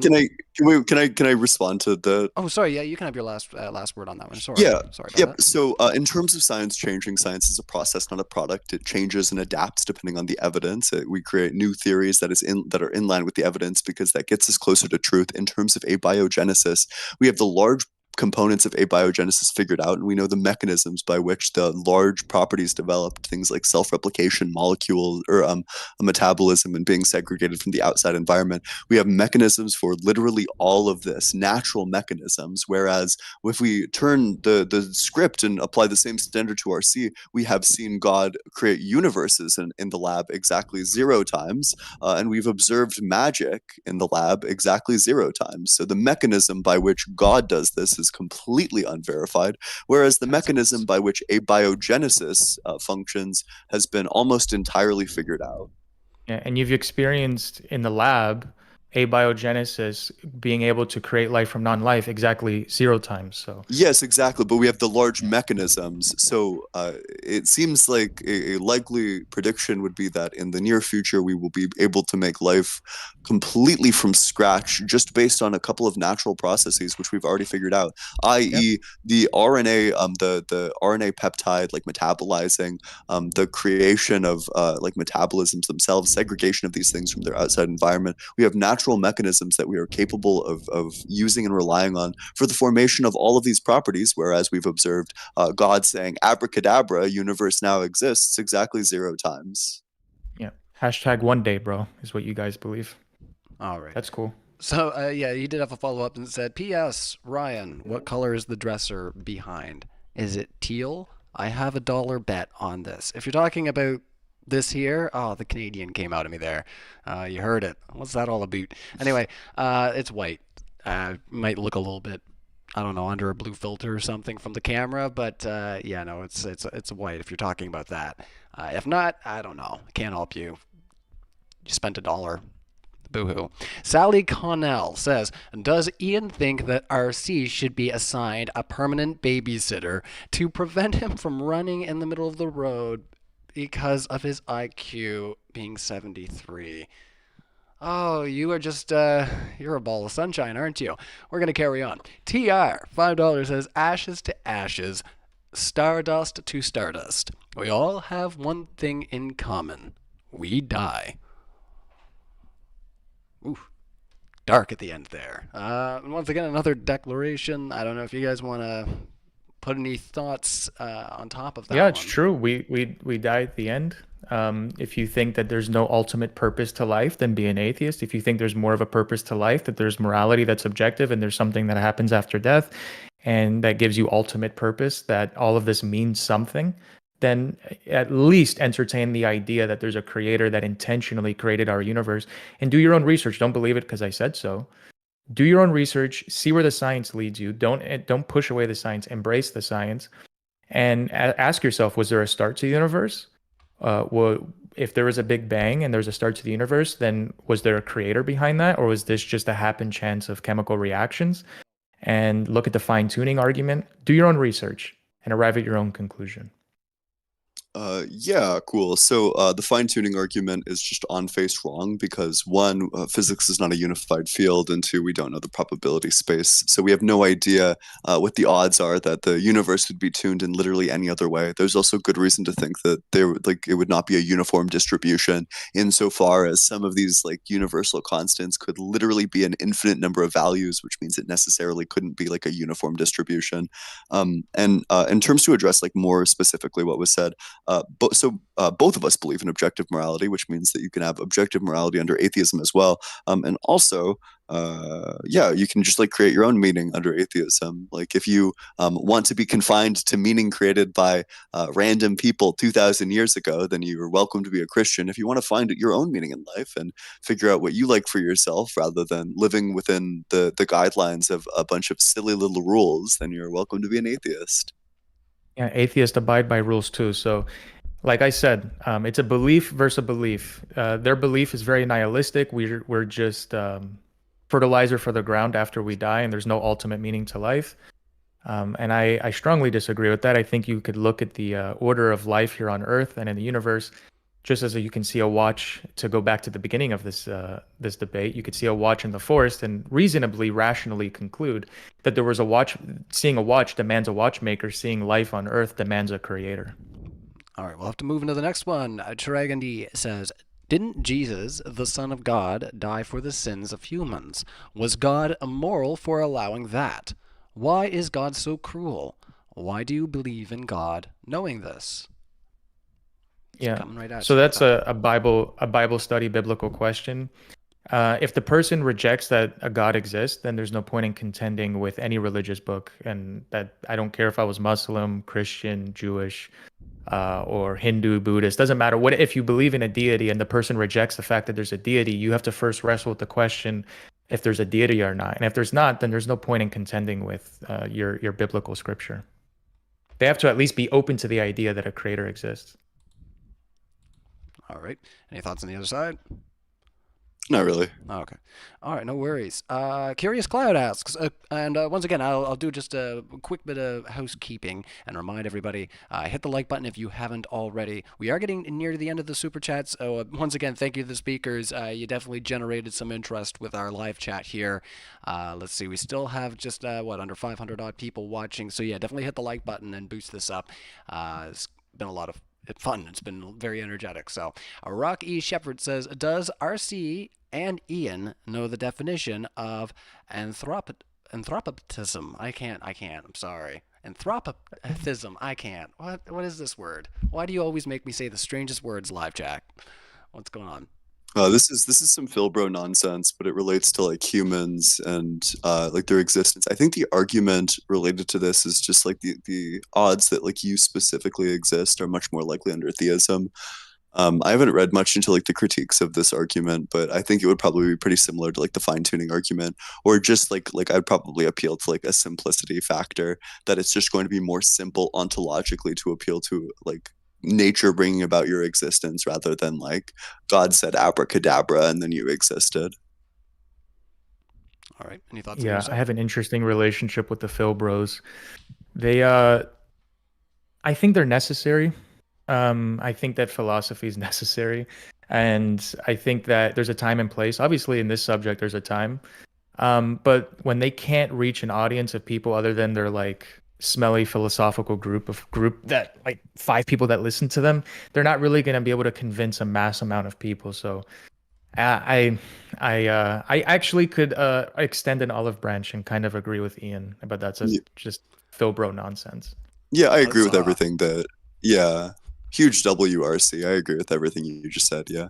Isn't that great? I said that we got James has this soundboard now where we can make all these noises and stuff. We need to have like one that we press that automatically just pops up in flashing letters. They agree. Fireworks. All right. TR asks, the Bible has passages that justify slavery. Is that immoral? And if so, how do you justify the Bible is moral? Who gets to pick and choose? Right. So there's different kinds of slavery in the Bible. There's that of those that voluntarily went into indentured servitude, and there are those that were more forced into it. But again, if you want to have a theological debate, that requires going into the text and hand selecting verses, pulling them out, hand selecting events in the Bible, pulling them out, and asking, well, yes or no, is this wrong or right? Can't do it in a 30-second time span. So we're gonna have to obfuscate that or put that off to a time that we can go into, because that question alone requires an entire debate, not 30 seconds. All right. Yeah, I'd put forward the premise that if something is inherently immoral, then giving your express verbal permission to do that thing is also inherently immoral. I'd say slavery is inherently immoral, which means that I'd also say that that it is inherently immoral to give your express verbal permission to do slavery. God gave his express verbal permission to do slavery, which means that God did something which is immoral. If God did something immoral, that means that God is not all good. Therefore, if God exists, it's not the Christian God. All right.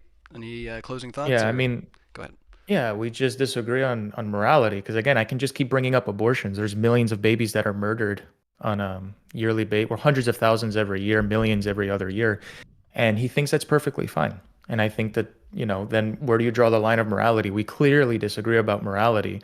He'll say, like I said, he cherry picks, hand pick. Well, this is wrong, this is right, based off how I feel, based off the objective standard that the brain tells us what is morally good or bad, which is ridiculous. I've never even heard that argument before. But yeah, I just strongly disagree with that fundamentally. Okay. Let us carry into the next one. Once again, thank you to both of our speakers. TR is asking another question. Actually, that was just from TR. So thank you, TR, for all your questions there. We are going to ask the last, 5 questions I got here. So let's do 30 seconds timer. Joshua Jamie says, you assumed I was pro-abortion. I don't kill babies. The fact that a human can be immoral does not make God right for ripping babies apart in hurricanes for something Adam and Eve did. So 30 seconds. Yeah, God punished us. Our parents knew that we would experience suffering, and our parents knew that we would do things wrong before they even had conceived us. Are our parents evil for having us, knowing that we would experience pain and knowing that we would disobey them and knowing that they would punish us to some degree? No, it's just a way of life. It's free will. All right. 30 seconds on the other side. Yeah, so the problem is just going to come down to punishment for what? I think it's immoral, and I think everybody thinks it's immoral to punish somebody for something that they didn't do. That if your father did something deeply immoral, that doesn't mean that you should be punished for that action. Unless you yourself do something immoral, then it doesn't make any sense to give you punishment. In the same way, if Adam and Eve did something immoral, fuck them, like they can get punished in whatever way they need to be. Whereas that has nothing to do with like the 224,000 people who died in an earthquake in Indonesia in like 2004. Right. Yeah, this idea of punishing somebody for something they didn't do is abortion when it comes to grape. If a man grapes a woman and she gets pregnant, the baby didn't do anything to justifiably be murdered. Do what you want to punish the man that graped her, but don't murder the baby. But he doesn't hold that standard. So it's standardless. He cherry picks. In one case, it's okay. In another case, it's not, because the baby didn't do anything wrong to come into existence. Yet they murder the baby to pay for the sins of what the father did to the woman. All right, let's carry on. And I just saw a funny pop-up on the side, so I don't think I'm laughing at what anything you're saying. A friend just randomly messaged and said, I filled a can with sheep, and he's been 3D printing all these little... Anyway, so if anybody saw that, strangest thing to see on screen. All right, evidence of God. Yeah, great to see you in the live chat. Glad to see you in the super chat. He says, Jesus is pretty cool. Great debate. So thank you so much, Evidence of God. I will probably have you on very shortly, actually. Yeah, I'd like to host you again. And guess what, live chat? Evidence of God likes my music, unlike some of you. All right. Hallie says, RC, why should anyone accept your interpretation since you have no normative authority to appeal to as a Protestant? Or as a Protestant? Sorry. RC, why should anyone accept your interpretation since you have no normative authority to appeal as a Protestant? Yeah, Protestant. Protestant? It is Protestant. It is. Yeah, I say that. yeah, Oh, Protestant. Man. I thought, I'm like, am I looking at this wrong? Like, it didn't look right for some odd reason. I don't know. Go ahead. You can grill me in the chat. Yeah, this is just the Catholic versus Protestant debate. I think that this is just, I will try to answer the question in 30 seconds the best I can, but this is really a separate debate in and of itself. I appeal to the Bible, God's word. I appeal to our Lord and Savior, Jesus Christ. I don't appeal to any church. I don't think the Pope has authority here on earth. That's absolutely ridiculous. God has authority over us. And I appeal to him and his word. All right, any thoughts over there? No. But what thoughts would he? He's an atheist. He thinks what I just said is ridiculous. He views me like I view Scientologists. Yeah, well, I think... Yeah, I don't know. Like, like Catholicism doubly. Like, no, I don't know. I don't care. Like, no worries then. I think, but yeah. Yeah. All right. Well, sorry, Hallie, for butchering your chat in the end there. I'm doing my best. All right. So Davids asks, how is free will an excuse for starving babies? Is God starving babies? Like, they keep positing this idea like God's shaking the world and purposely killing people, and God is ripping the food out of the mouths of children. There's no perfect world that they could give qualifiers for that they would say, okay, then if I ask Ian, give me the qualifiers that would make a good God, an all good God, and he can give me the qualifiers, even that commenter could say, well, I don't agree about that or that. I don't think that would constitute as an all good God. And therefore, no one's ever going to agree about the qualifiers, the categories of what an all good God consists of. Yeah, I think like an all good God in my mind would be someone who's like there's certain evils which an all good God could allow if the all good God wanted to actualize the best possible world. For example, you can't have the good of bravery without like the evil of fear.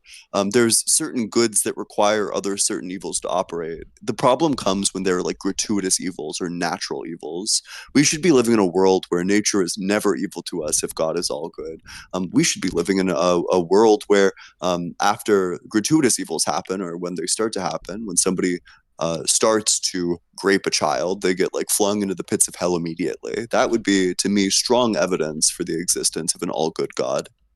So when an adult woman that had consensual sex decides she wants to kill her baby because she's an irresponsible adult, I think she should be thrown into hell right along with the rapist. But you disagree with that because you Well, don't you pick and choose morality.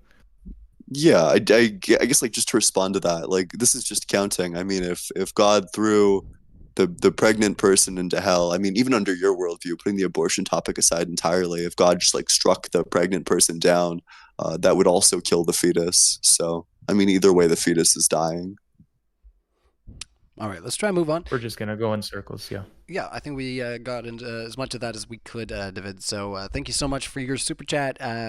Just a few more to go there, guys. I swear we'll let our speakers do their closing statements. Kyler Ashby says, to the RC, is Albert Einstein going to heaven? Your book says he wouldn't because he didn't believe in Christ. 30 seconds. Yeah, I think that's pretty clear. He's not. I don't think so. I can't judge. I don't know his heart. Only God can make that judgment call. But yeah, if you don't accept Christ as Lord and Savior, then yeah, it's good luck getting to heaven. I'm not going to say yes or no, yay or nay. That's God's decision at the end. But good luck. Not good luck. There's no luck as a Christian. I'm just speaking figuratively speaking. I'm speaking figuratively. But yeah, I would not argue in favor that he went to heaven. No worries. Did you have anything to say on the other side, or do you want to just push it along? Damn, poor Albert Einstein. Poor old Albert. Yeah. All right, let's carry on. Well, I want to one more thing I do want to say. Sure thing. Because it's usually I respond first, he says something, and then I go, yeah, actually, poor Albert Einstein. We have a choice to accept God in our life here. You don't have to. That's the point of free will. You can live on your own accord, your own will. And then in the afterlife, you'll just forever be apart from God. And it's clear that some people's hearts are very hardened to the fact that, oh, there's no God, and you want to be apart from him. Well, God's not going to force you to be with him eternally, forever. So you want to be apart from me in this life, you'll be apart from me in the afterlife forever. All right.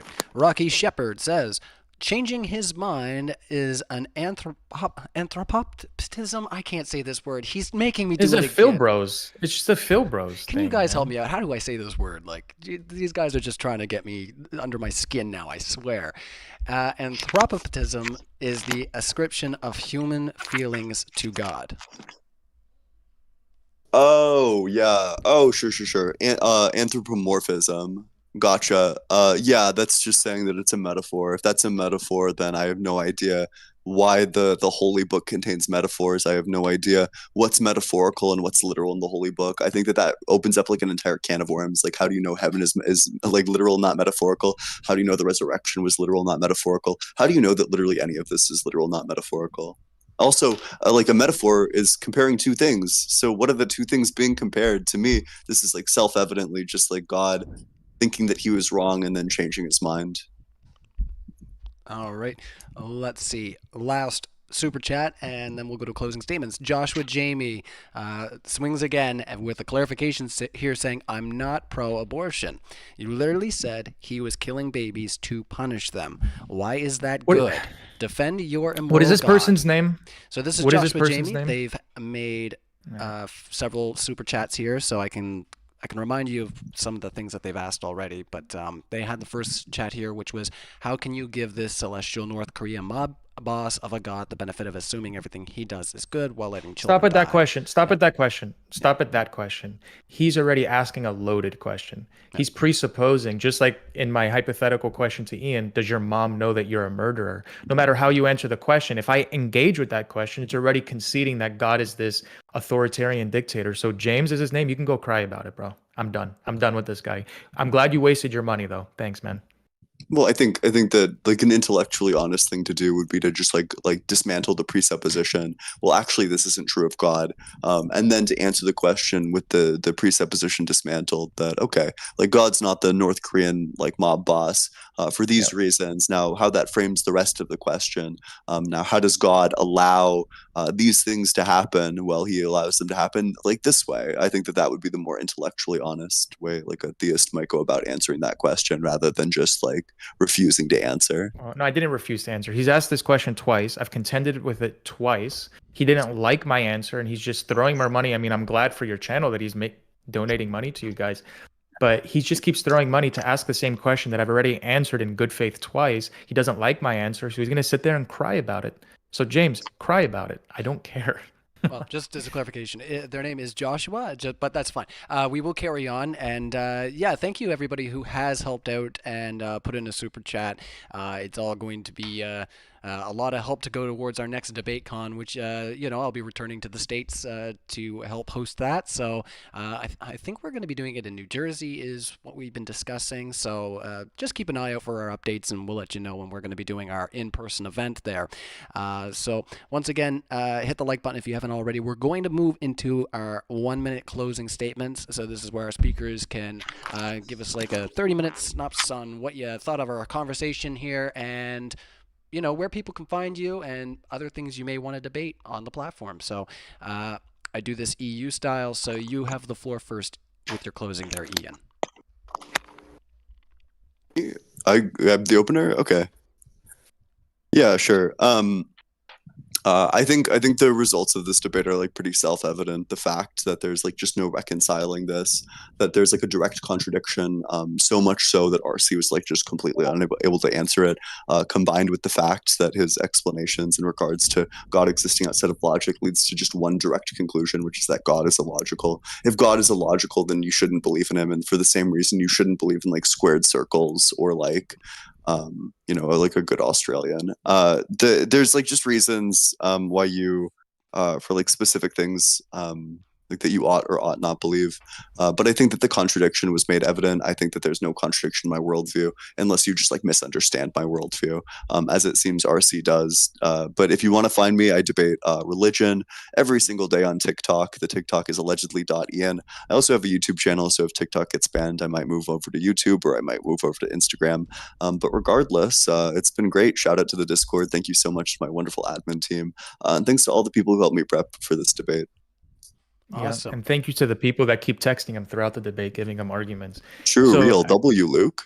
All right. Yep. You got 1 minute on the floor for your closing statement. Thoughts on our discussion, where everybody can find you, and maybe some other things you'd like to debate. With Ian, no, I think that he presented himself very poorly. He acted like this is a TikTok live. I'm not going to stand on that too long. I mean, it's just very apparent in his behavior. Hopefully, when you get to 25 years old and your mind is fully developed, you can act more mature. I would say that in terms of the context of the debate, his moral view of the world is highly contradictory. His whole religion, his faith, where he's conceded that atheism is a faith, it's just to tear down and be cynical of religion. It's to be cynical of God. And he keeps asking throughout the debate illogical questions. And I conceded that human beings are confined to logic. And God does follow the laws of the universe when he is inside of our universe. But no, I admit that I think that God lives outside of our time. He lives outside of our universe. He lives outside of our finite logic and finite understanding. He has infinite understanding. We have finite understanding. Just because he can do things that we don't understand doesn't make him fake, doesn't make him not real. It's just that you think you're smart enough to be able to contend with the fact that there's no creator of the universe. It's a very selfish view. So, I mean, have fun being fertilizer to the ground. Okay, and do you want to let everybody know where they can find you? I may have missed it if you said it already. Yeah, I don't really, I'll plug myself because you asked. I don't really care to plug myself. This is not for, so I'm not going to plug myself. This is not for me to gain any followers or anything. I could have one follower. I thank God for, the time that I've had on TikTok and Instagram. So I'm here to try to bring people to Christ.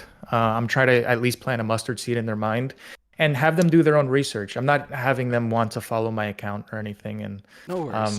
I'll just leave it at that. We do have both of you guys linked in the description. So, as your show host, I will say, if you want to check out either of our speakers, you like what you're hearing, you can get more of them at the links in the description. We are going to be back. I just got a message from Leo wanting to debate evidence of God at the mention of that just recently. So keep an eye out for that notification, because I'm going to get to work and get that organized for you guys right away. So don't mind any of the Ryan music. Big shout out to our speakers. Once again, allegedly in the right corner. Appreciate you guys coming out, having this lively discussion on a Sunday, and we will see everybody next time. Cheers.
Time, all of my life, living in a world of aggression, tyrannies mixed with self-oppression. What am I to do but tear away when I'm boiling at the top? Try to find a way to fight the fire, smart to rap from the minds of liars. Call the shots as you bow your heads, and the march never stops. The stars could be free, but this insanity bends you right by the knee. Running in circles now for something that can't be found. And I bet as you hit the wall, the rain starts to fall. You can run away, sing a tune that's true. I'll be beside you.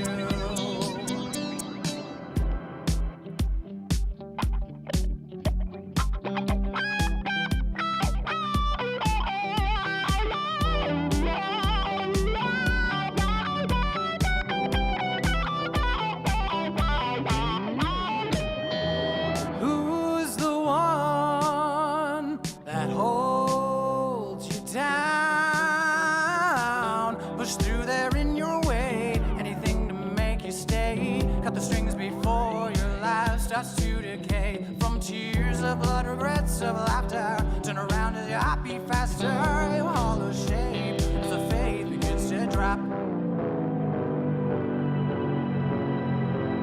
Shelter can find your thoughts of suicide. It's hanging down by the fray. Oh, running in circles now for something that can't be found. And there's no time for today. You prayed away. The world would be untrue. I will rise against you.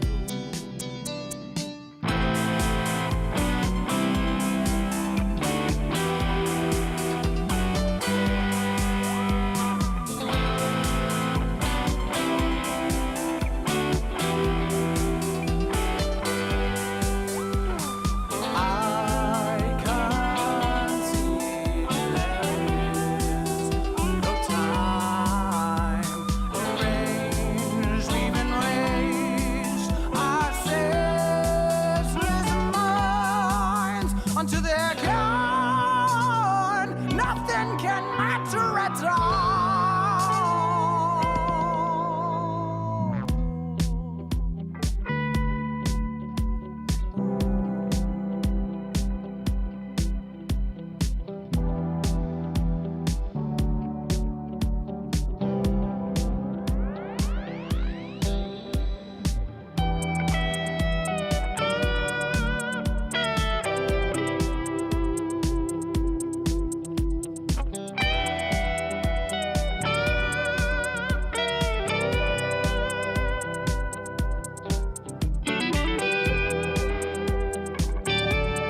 in circles now for something that can't be found. Out of breath, smash the wall, the water consumed all. You prayed away that the world would be untrue as it rose against you.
Did you think it would always be for free?